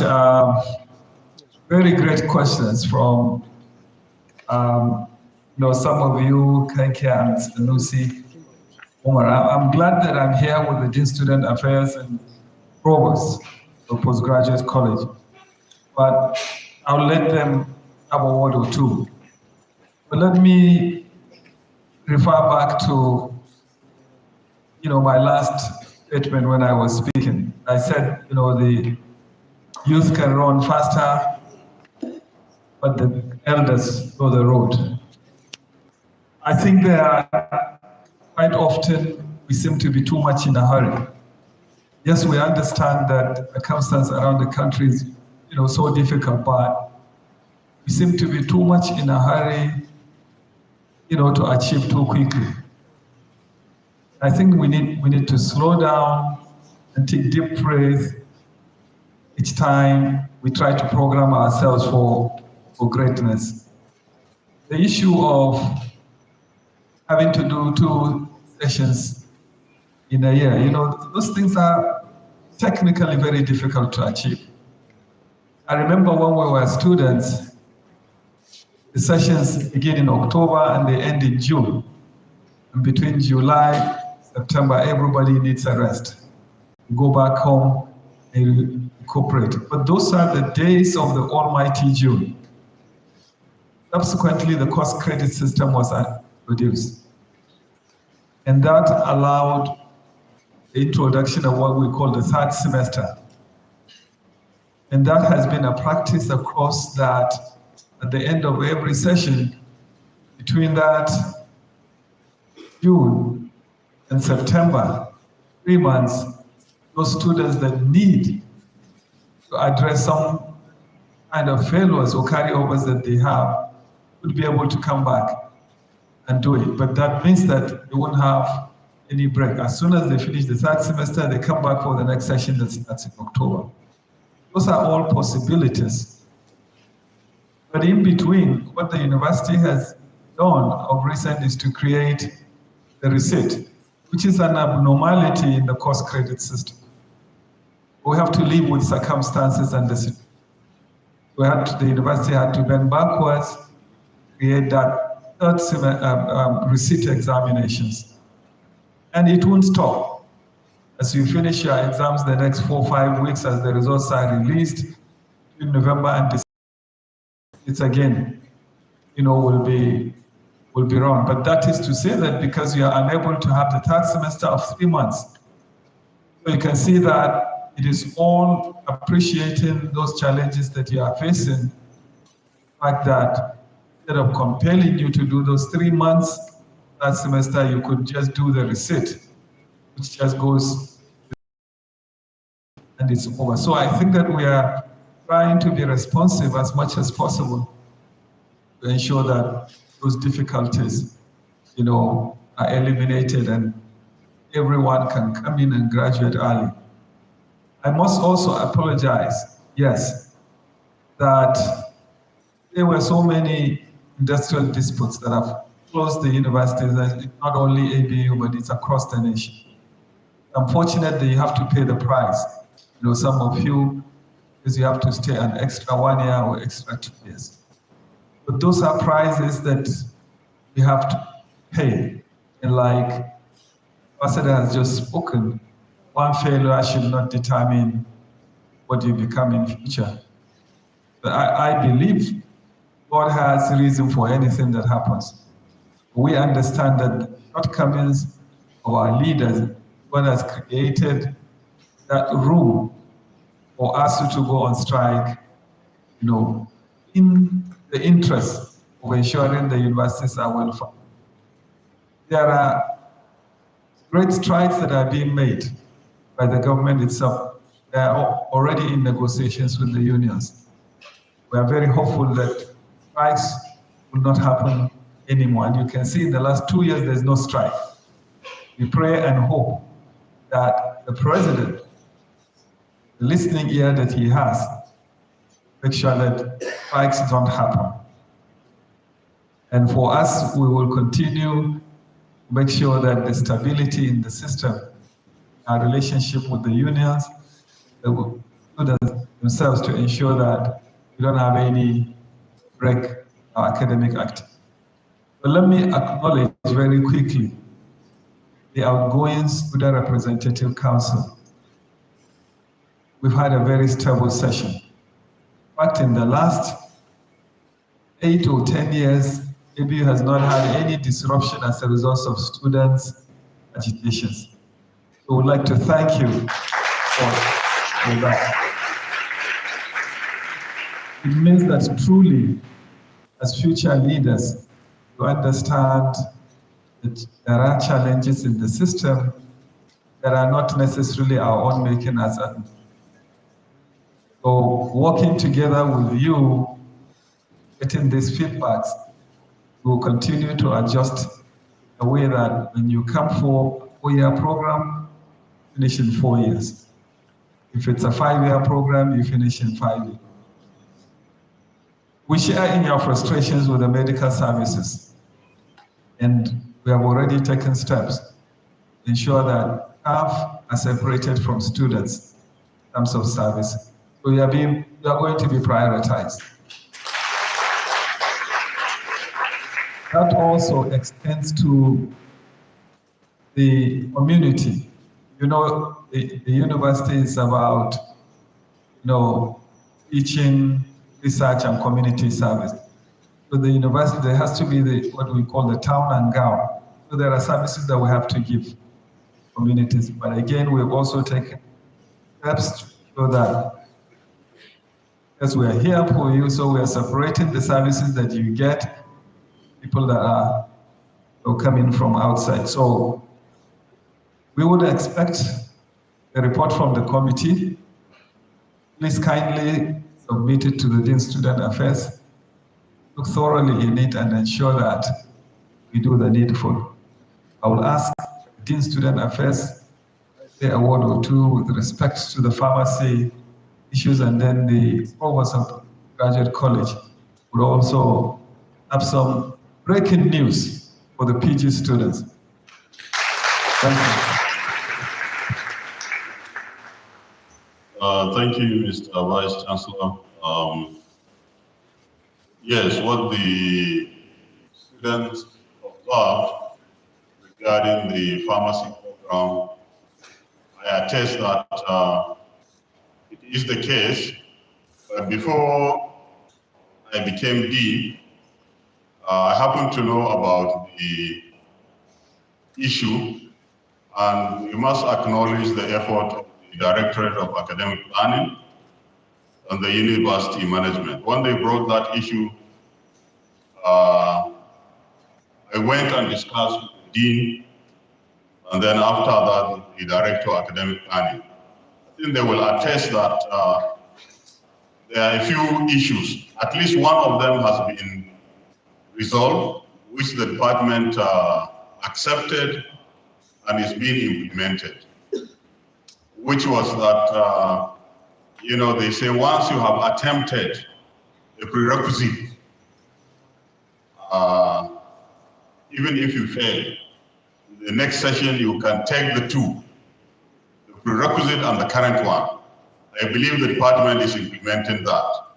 But there are others where students are saying, if you have a course, even if you have not attempted it, it is true that there are this series of, and in one of the Senate meetings, I remember the Director of Academic Planning, Professor Bello Mukhtar, specifically mentioned to the department and the faculty that you see, if you have done this and this, a number of these students, like he said, 80 out of 120, are to speed because of this. So I think maybe what we need is to remind the Director of Academic Planning to recommend the faculty to look at, this chain of prerequisites so that perhaps they can see if they can loosen some of them so that the students do not unnecessarily stay longer than necessary in the program.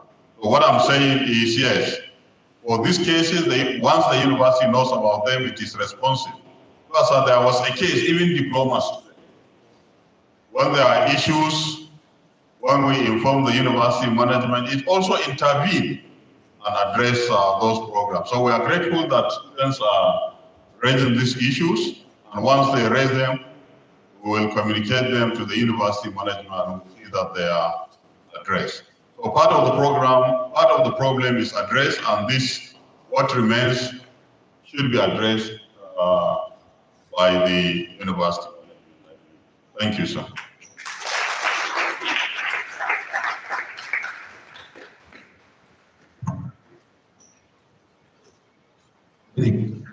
The kind permission of Vice Chancellor and distinguished members, good morning. Can I call you my dear brother? Your information, complaint, very valid, but has been overtaken by events because we have already solved that problem.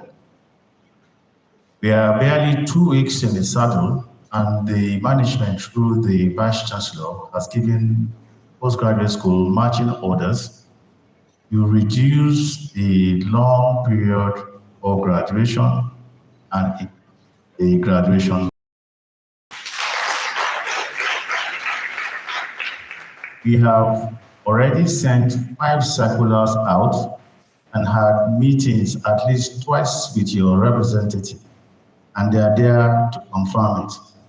The necessary information has already been sent out. Though sometimes these things do not get to the desired place.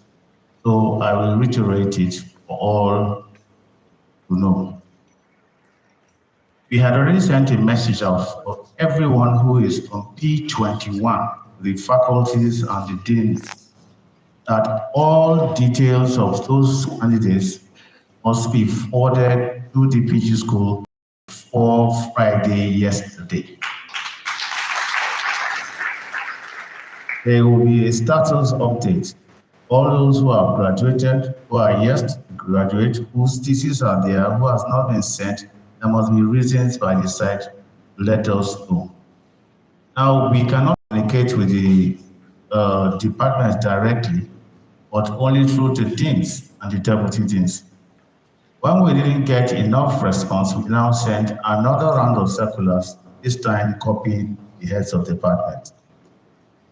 Your representatives have been given instructions to go out and let everybody know that all theses that has not been sent or has been kept behind, connect and report to us directly so that we will do so. Now, just briefly, this process comes about from one of 3 options or a combination. The courier service may fail in its process in directing the thesis to the external examiner. We have already had 2 meetings with them in the last 1 week. That we will now ensure a time that is determined by us. Not appropriate that you send it is from Zaria, but we will not take that. Secondly, we have also instituted policy suspension. Anyone who has genuinely finished his courses and his thesis and is clear to defend, whether you have paid or you have not paid, once you pay your examination fees, send it to us. We will talk about that you defend, and to go look for money, come back and then miss that money again. We have also instituted timelines for the processes. It is no longer acceptable that departments will take thesis from students and wait for 6-7 months before it comes to PG school and expect the student. Incidentally, in one of the guidelines, it is written that in the event that the student is not at fault, the bill will not come to the student but will come to the department. Alas, not too many people will read it.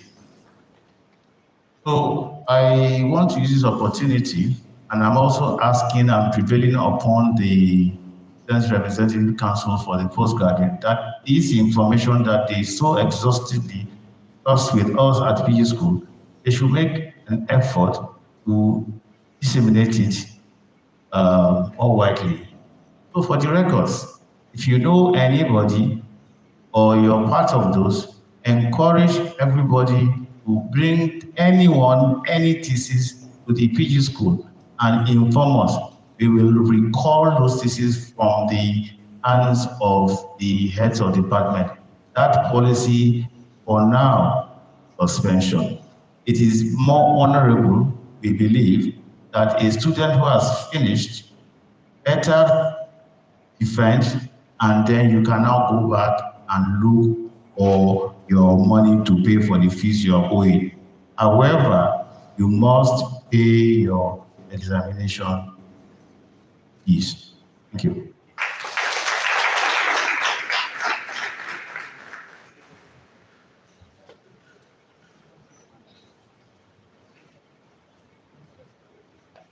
Now, let's do it this way. We've taken questions from this side, but we'll still come back.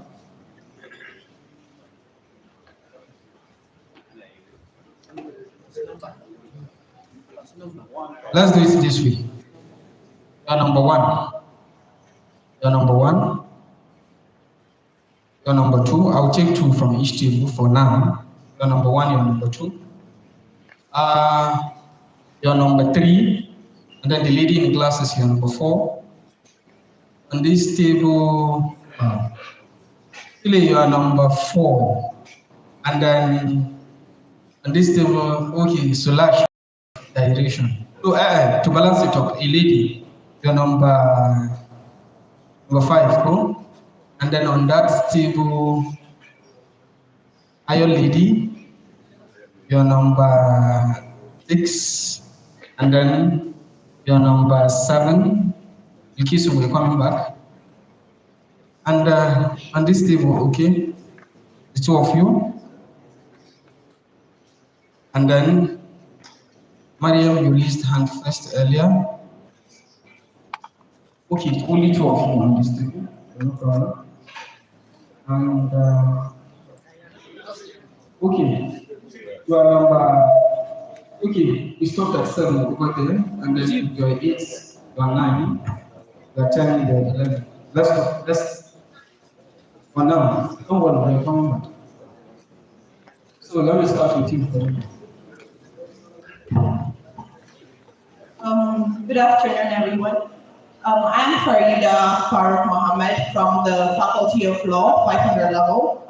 And you mentioned that there is no such thing as a stupid question. So here goes mine. When you were speaking, and particularly I'm referring to our keynote speaker, he said that one has to be careful when choosing his or her friends, advisors, and confidants. And I believe that it's a well-established principle that humans do not exist in a vacuum. So I want to know if there are like tips or experiences, personal experiences that has guided you in making the right choices of friends, advisors, and confidants.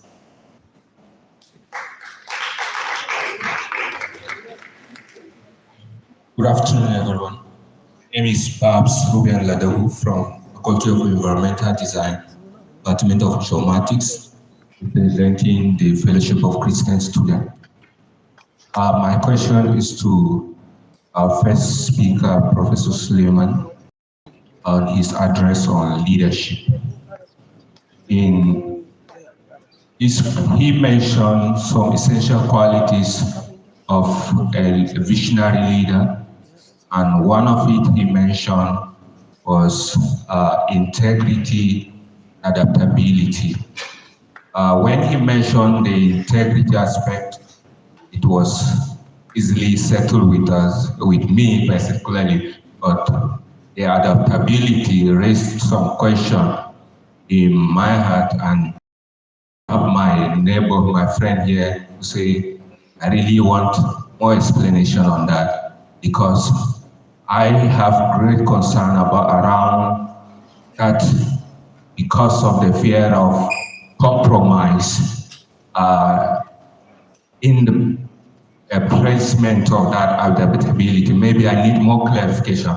Like our Vice Chancellor said, the youth can be faster, but the elders knows the way. I really want to know better, because so many times we have leaders who stood for integrity, and at some point we felt like the system, because of their attempt to adapt, ushered in some compromise to them. Thank you so much. That is my question.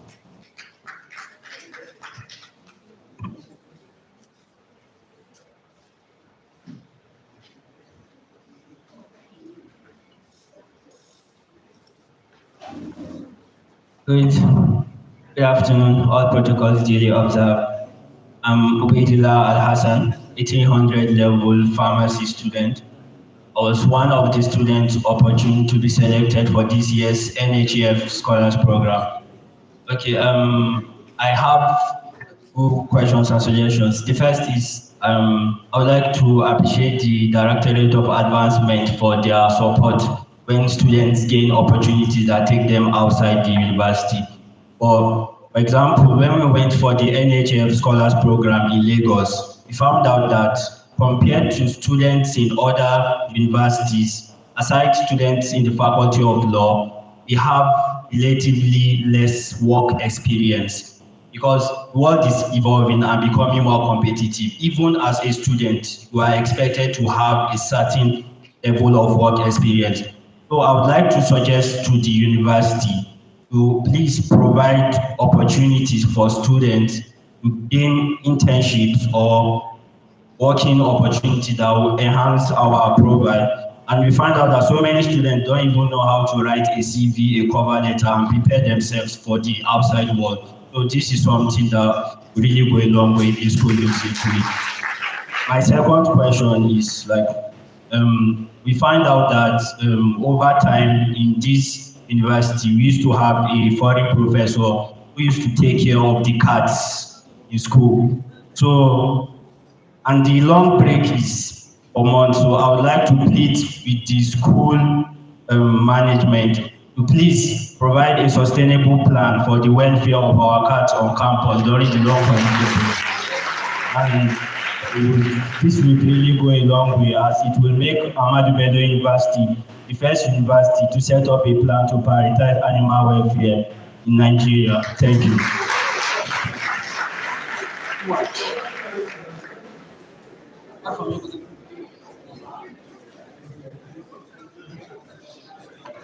Good afternoon, members of the high table, and good afternoon, my fellow students. To the school management. I am a student from the Faculty of Life Sciences, and our laboratories are reduced lecture rooms. So there is lack of laboratory equipment. As science-based students, we are expected to have some research experiences in the laboratory, but there are no equipment. They are reduced to classrooms. So we would want the school management to please interfere in this.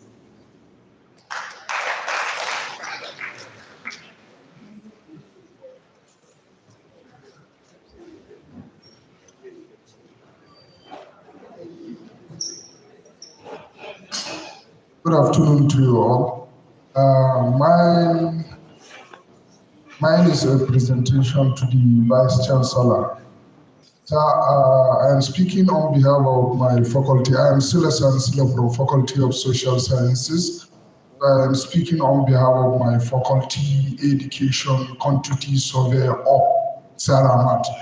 We usually experience a problem. I think I channeled the complaint affairs since last session, and we have been working on it, but notwithstanding, up to now, the problem still exists. During this rainy period, we used to have this issue. The moment it is raining or there is wind, upwards, there will not be light. The electricity will take up, and here down, there will be electricity. At the beginning, the student complained that they are prioritizing this side of the university, and when I channeled the complaint to the dean, we rectified the issue. So the basic problem is this time of test and examination, most of students need to read at night. So when there is no light up there, they have to come to the other side of the school, and that is where the problem is. The chief security officer is here, and the PRC president will attest.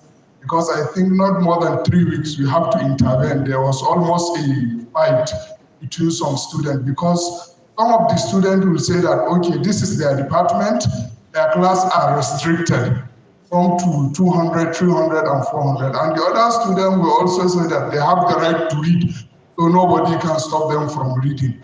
And some of the students, when we went to the security division, there is this issue of theft and issues, which they also suggested that if departments and faculties will allocate halls for their students, it will be better for them to be controlled. So what we are appealing to the university management is, maybe these places that we are having problem, even if it is a hall or two, in all faculties or departments, even if it is solar lights, let it be fixed in that place. And also we are appealing to the management, because we have some faculties whereby the deans or the management restrict the timing. And we have different type of students. There are students who only consume when they do what we call TDB and sleep overnight. So we are appealing to the school management to look at the other side of the university and look for an everlasting solution. And for the meantime, I think something should be arranged because we are at the time of test and examination. Thank you very much.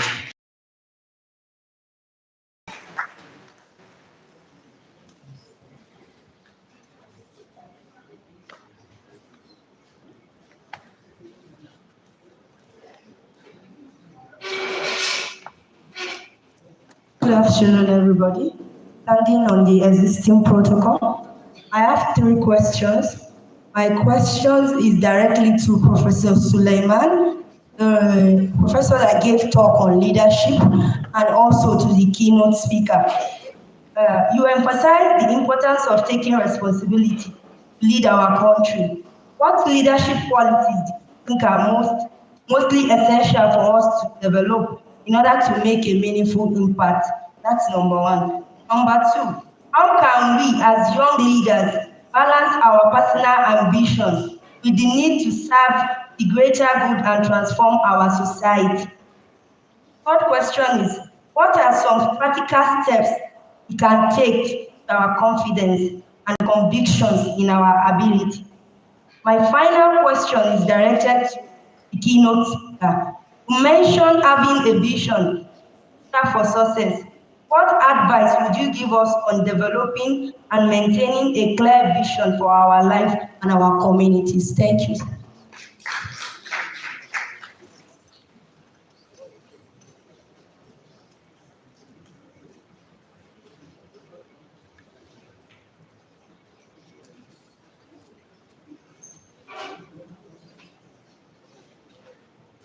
Good afternoon, other ASTs present today. My name is Abraham Felicia. I am one of the representatives of people with disability. I want to appreciate you, sir, for this inclusive program initiated. This shows an exceptional leadership and empathy. I want to direct my question to the speaker and you, sir. What message did you have for people with disabilities that aspire to be great in life? And how can they leverage on their unique abilities to achieve this goal? Secondly, what programs do you have for people with disability to continue to enjoy this inclusiveness and feel valued? Thank you.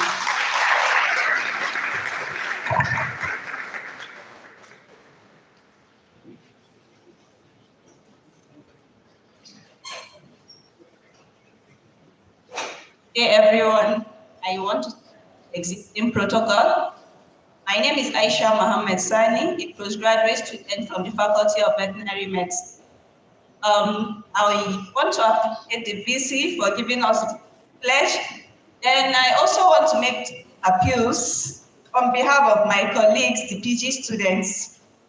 Firstly, I also want to thank the provost of the postgraduate college for the efforts that has been made in regards of timely graduation. Then also, another issue is that please, the number of copies that are made, that are produced by students when graduating, I feel if we can make an appeal that should be reduced, please, because we are in a situation of climate change and a lot of paper is being wasted, and we find out that apart from printing out this hardbound copy, you also have to run your work in a CD, and we are evolving. Technology is advancing. Most of the computers produced now don't even have CD-ROMs, and we find out that we are still producing these CD-ROMs. Then also, maybe I want to suggest if, please, there's a way maybe a cloud storage can be utilized for storing this research.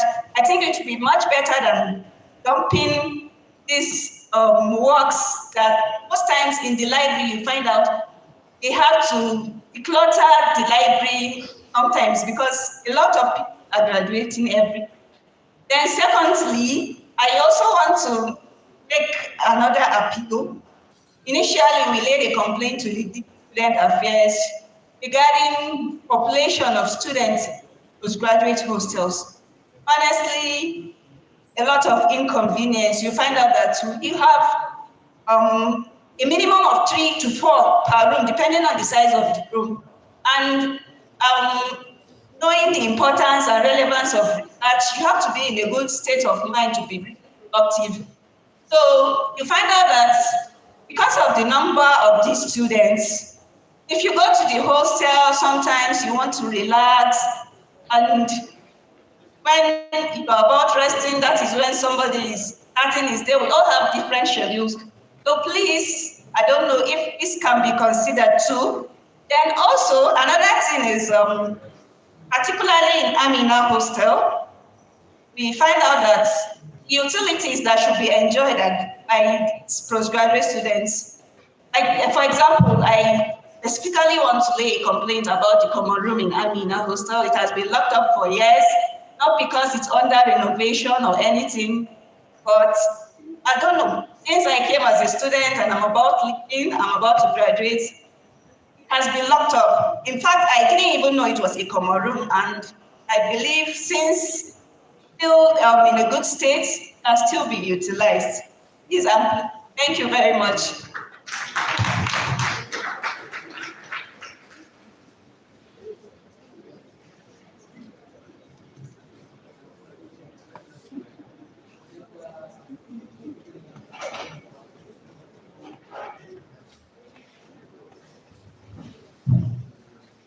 Good afternoon, everyone.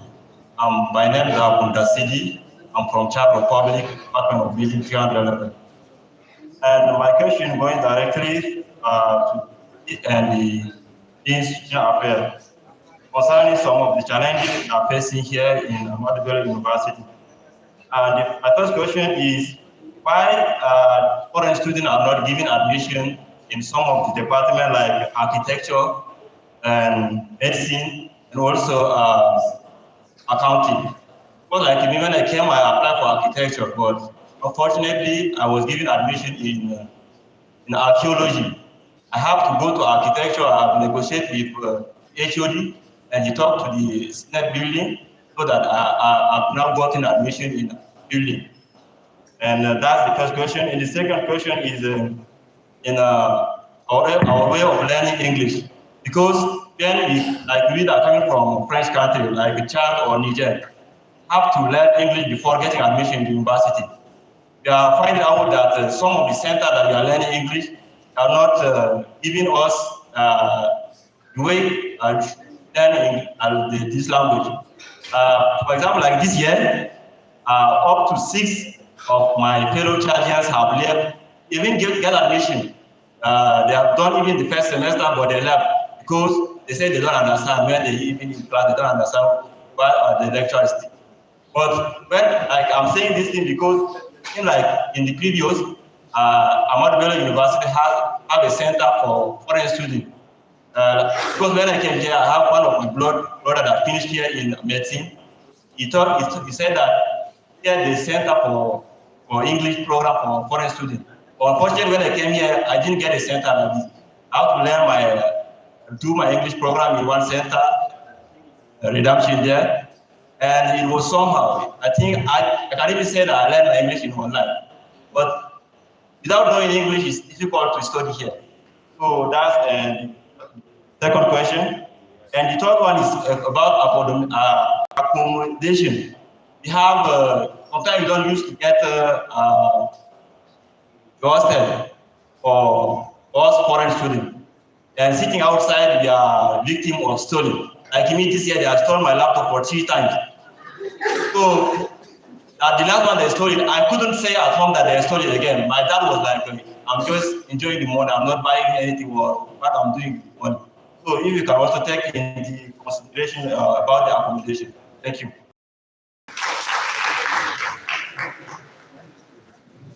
Good afternoon, members of the high table. I am Mariama Abdullahi Amitikani, a representative of International Students Association, and specifically from the Gambia.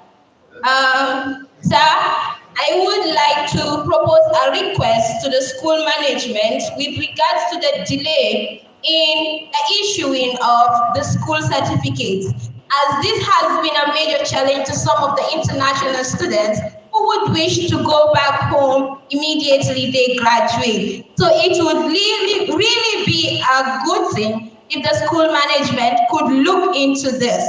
Another thing, adding to what my brother has already said, I would like to ask the school management to please organize a special orientation program for international students with regards to the overall system of the university, as some of these students come from Francophone countries and can barely speak English properly. So if the school management could organize a special orientation program where they will invite lecturers from the Department of French to help with the translation of the rules and regulations, especially when it comes to examination. They lack the comprehensive skills when it comes to translating from English to French. And with regards to the courses, as some of them don't know the rules, especially with medical side courses, as already stated by one of the students. So please, I would like the school management to look into this. Thank you.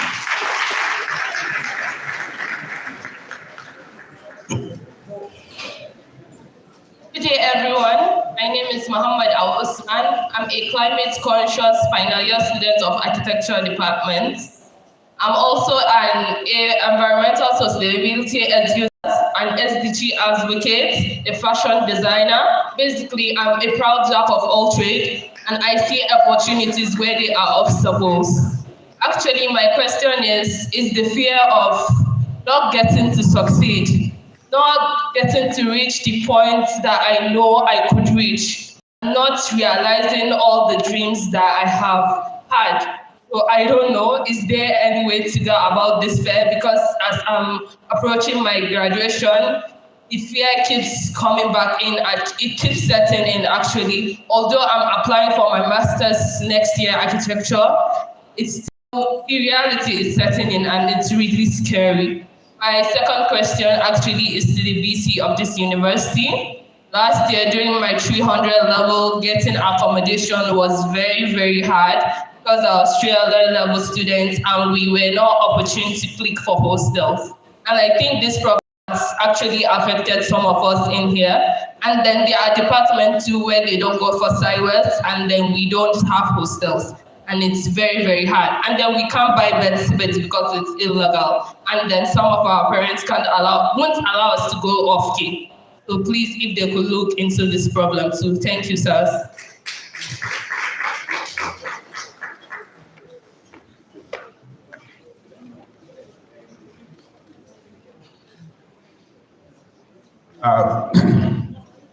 Thank you very much for the opportunity to respond to specifically the English language machine issues. The Vice Chancellor directed us to review all the immersion programs that are ongoing, whether in the French department of English or the one being run at the demonstration secondary school, where putting together a detailed report, Vice Chancellor, next steps to take with respect to the immersion program. It's so important for foreign students and for even the university's ranking as well. So it's a very important issue, and the Vice Chancellor has directed us to address that problem squarely. Thank you very much.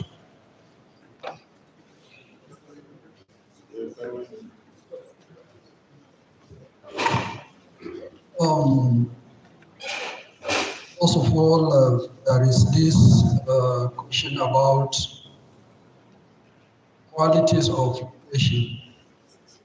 Because there was no time, I couldn't go through all of them.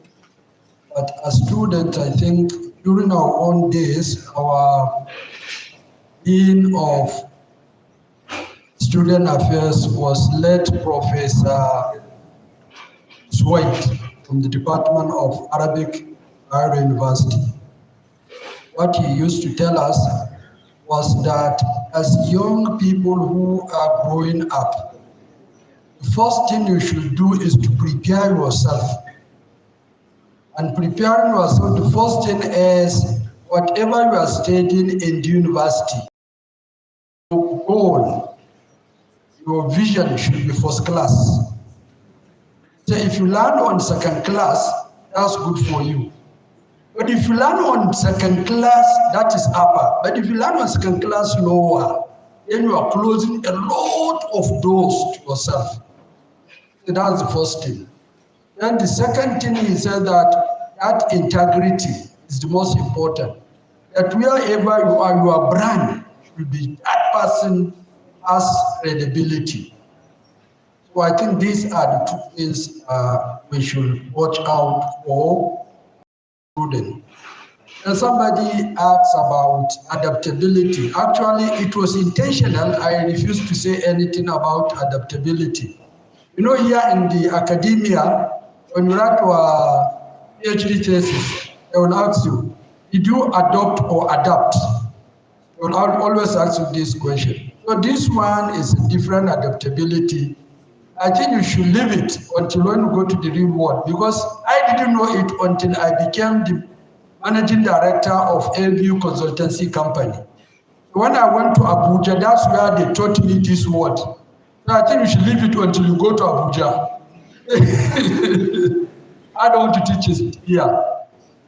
Then there's this very important thing. I think I should talk about it because I had an opportunity when I was HOD to introduce what I call CP, not Commissioner of Police. CP means Commencement Program. It's only for last year, 400 level, for only the Department of Business Administration. You know, as a consultant, whenever we interview fresh student, we always have problem with our students from the Northern University. One, because we are not used to expressing ourselves. Two, because we are not used to facing interviews. So we find out that somebody with first class will come for an interview that he could not express himself very well. And there's nothing you can do. The keynote address has already told us we are talking of equity, isn't it, sir? So there's nothing. Because of that, when I became the HOD, I introduced this program, commencement program. Finally, what we do is, number one, we teach them how to write CV. We teach them how to face interview. We teach them how to face real work. But because now, you know, the finance is not strong, but I was lucky, I think last year, can remind me, I got some money. I'm working for one foundation. So we organize it for virtually all final year students. And you see, this one, you need people with industry knowledge, not people with class knowledge. Actually, they cannot do. So during that, Professor Awala serves me well. I pleaded with him. He's my senior brother. I said he should take CV writing, interview, and real work. So that is what he took. Then my humble self, I took NYSC CAM, live on NYSC CAM and primary assignment. That is what I took. And because Professor Dogarawa, Ahmadu Dogara, has 4 wives, 4. So we gave him premarital counseling. And believe you me, that auditorium was filled to capacity. It was a 3-day program every day. And every day newcomers will come. I told them, look, what this one is my foundation money, it's not ABU money. So I think I will plead with the Dean of Student Affairs. Something should be done towards that direction. When I was the HOD, we did it and it was wonderful. And now there's no money. So we can now push outside, talk to donors, they can assist us. And believe you me, after my tenure as HOD, a student were calling me, sir, thank you very much. I'm now in Shell, I'm now in Chevron, I'm now in this. And it was that program that assisted us. So I think, sir, it's a very good thing that we have it. Thank you so much. Yes, Mr. Chairman, I think one or two questions were directed to the Dean. The first one by the Chadian student regarding why foreign students are not admitted to architecture, medicine, and accounting. Well, I don't know. But this year, I know you have submitted, the international students have submitted their admission request list. I received it last week.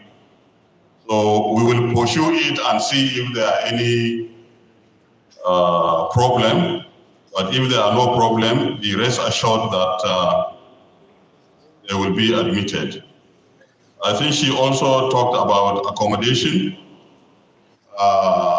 Accommodation is not sufficient for all, but it is available for those who come on first come, first served basis.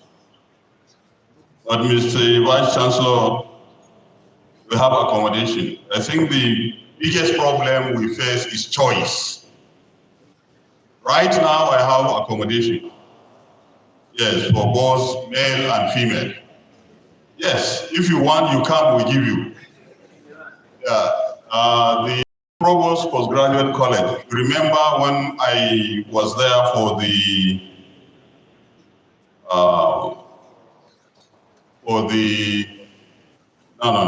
program that you had for new students, for the orientation program. I told them that I have accommodation. If they come, I will give them. But if they have choice, I may not be able to meet their choices. And that is the message now. If you want accommodation for boys, you come in Dangote, it is there. Yes, if you want as a lady, you can book, it's available in Suleiman now. Yes, so the problem we face is choice. So when you come, they will say, no, I don't want Suleiman. I want Amina. Amina is full. Or I want Amina room of 4. Room of 4 is usually full in the first week. So that is it. Even 300 level. The Vice Chancellor, this is the first session when we started to allocate accommodation 300 level students. I even gave accommodation to diploma students because I said instead of the rooms lying unutilized, I will prefer to accommodate those who need accommodation.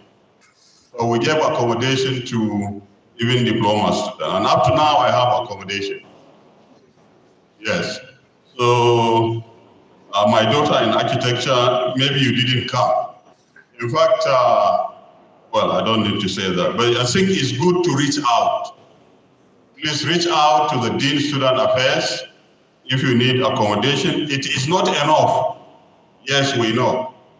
But there is accommodation, like I said, if you don't have choice. I mean, if choice is not your issue, we have accommodation for you. Thank you very much. I think regarding the timeliness of processing certificate for international student, I think the Vice Chancellor has given some time, a marching order to the registry, that once they finish, they should process their certificate with batch. So that also, I'm sure, will be followed on. Thank you very much.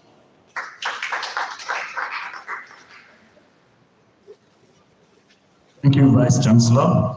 I have a number of questions I'll try to go through very quickly. But I must go back. The gentleman that spoke about waste management and how to dispose of this. I think the young lady also spoke about conservation. So it may be like an advertisement, but the Alternative Bank has a product called Waste Bank. Those of you that don't know, the Alternative Bank is an Islamic bank, and at the core of what we do, community-based, and being responsible to the community and to nature. So Waste Bank will pay for this thing and recycle them, employ people, and put them to better use. And with the permission of the Vice Chancellor, I will ask the Executive Director to get in touch to see how we can bring that program to this campus. Then there is the question about how do you choose good friends, advisors, and confidants. I believe we're all adults here, and we all know the difference between what is good and what is bad. And many of us come from backgrounds where we are taught things. But when we come to this kind of society with people coming from everywhere, and we're relatively young, there's a lot of peer pressure. We have to remember, my culture, who were brought up, always remember the child of who you are. Remember where you are coming from. And that should be your guiding light. And you must have the confidence to, you shouldn't be asking people for advice whose lives are in shambles. If you want to get advice on how to study and get good results, ask your peers that are getting good results. Their GPAs, is it 5 points here, or 4? 5 points, or 4.995. Those are the people that your peers that you seek advice from. Because the primary reason why you are here, get a good result. And also you have fantastic faculty here. You have highly qualified professors, practitioners in the careers that you aspire to, both female and male, that you can reach out to, who've been through your journey before, and whose vocation and their responsibilities compel them to embrace you professionally, with that, call it pedagogic responsibility, when you reach out to them. And you must leverage it, you must exploit it. Don't isolate yourself. Reach out, share your problems, and also be available to people that also reach out to you for assistance or help. Even sometimes just to listen without judging, without criticizing too much. Let us make sure people around us do not fail while we are there.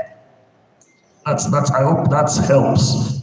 Yes, and the gentleman was talking about going to some places and maybe having to compromise. How do we make the accountability frameworks work?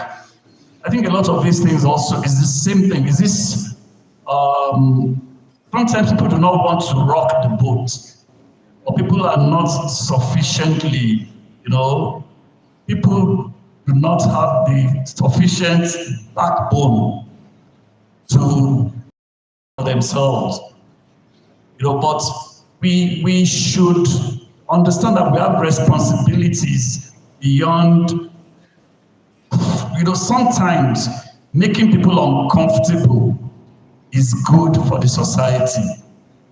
And if you want to do the right thing, if you want to lift your society, if you want to protect the Commonwealth, sometimes people have to be uncomfortable.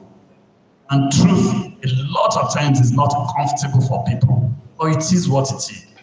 It is what it is. We cannot make omelets without breaking eggs. Some tasks are not pleasant, but they have to be done. And let us be guided. We know what is right, we know what is wrong. But I will tell you this, it's easy to get carried away. It's easy to just say. I remember going for a seminar, and there was a particular year where there's a consulting firm called Arthur Anderson. When they imploded, because the consultants were shredding evidence. So they had to, dismantle that. It's one of the big 4 accounting firms. consultant part of it. They had to kill that business, unravel it, taking them almost 30 years to start using that name. They are coming back now, Anderson. And then there was another scandal or two. There was one called WorldCom. And there was this guy that was selling energy in California. I can't remember the name of that company. That also went bankrupt. What? Sorry? Enron also went bankrupt. But something that is common among all this is that the alumni, people, the CEOs were alumni. There was WorldCom, there was Enron, and there was Anderson. Arthur Anderson. The CEOs were alumni on Harvard Business School. So we had a seminar and they were teaching governance. Somebody asked the elderly professor that, didn't you teach this your alumni all day, teaching us?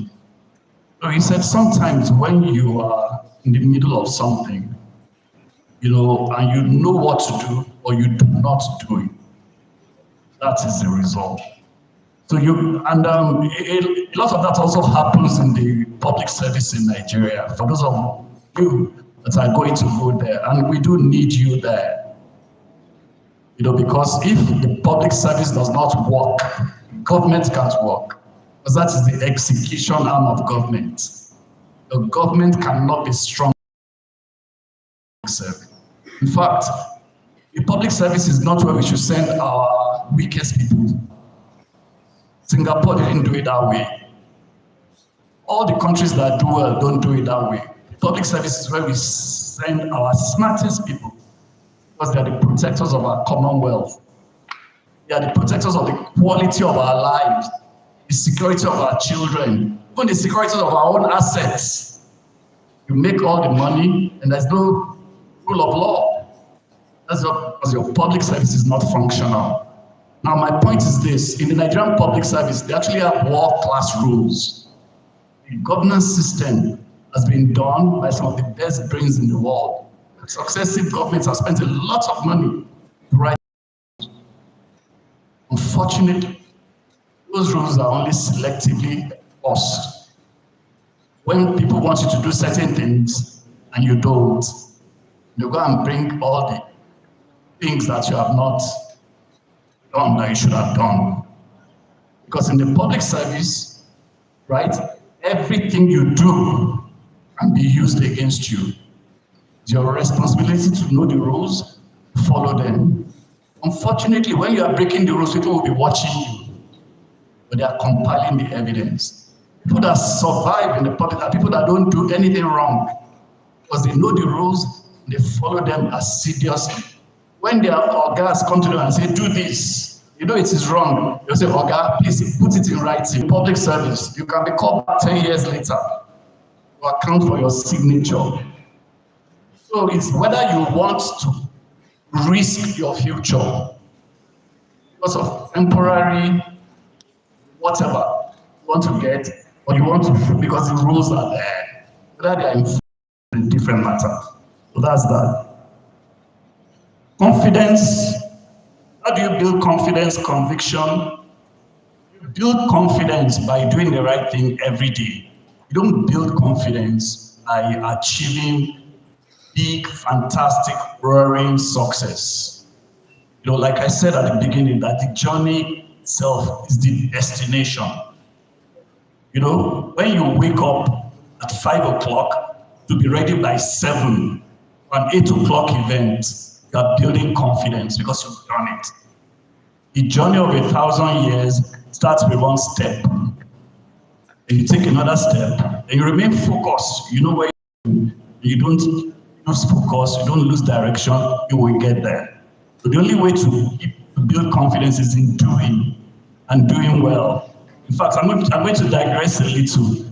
There have been studies about, you know, in education, in teaching young children. You know, one of the first principles, and this is based on research done, I think, in Stanford, is this thing called growth mindset. You have to instill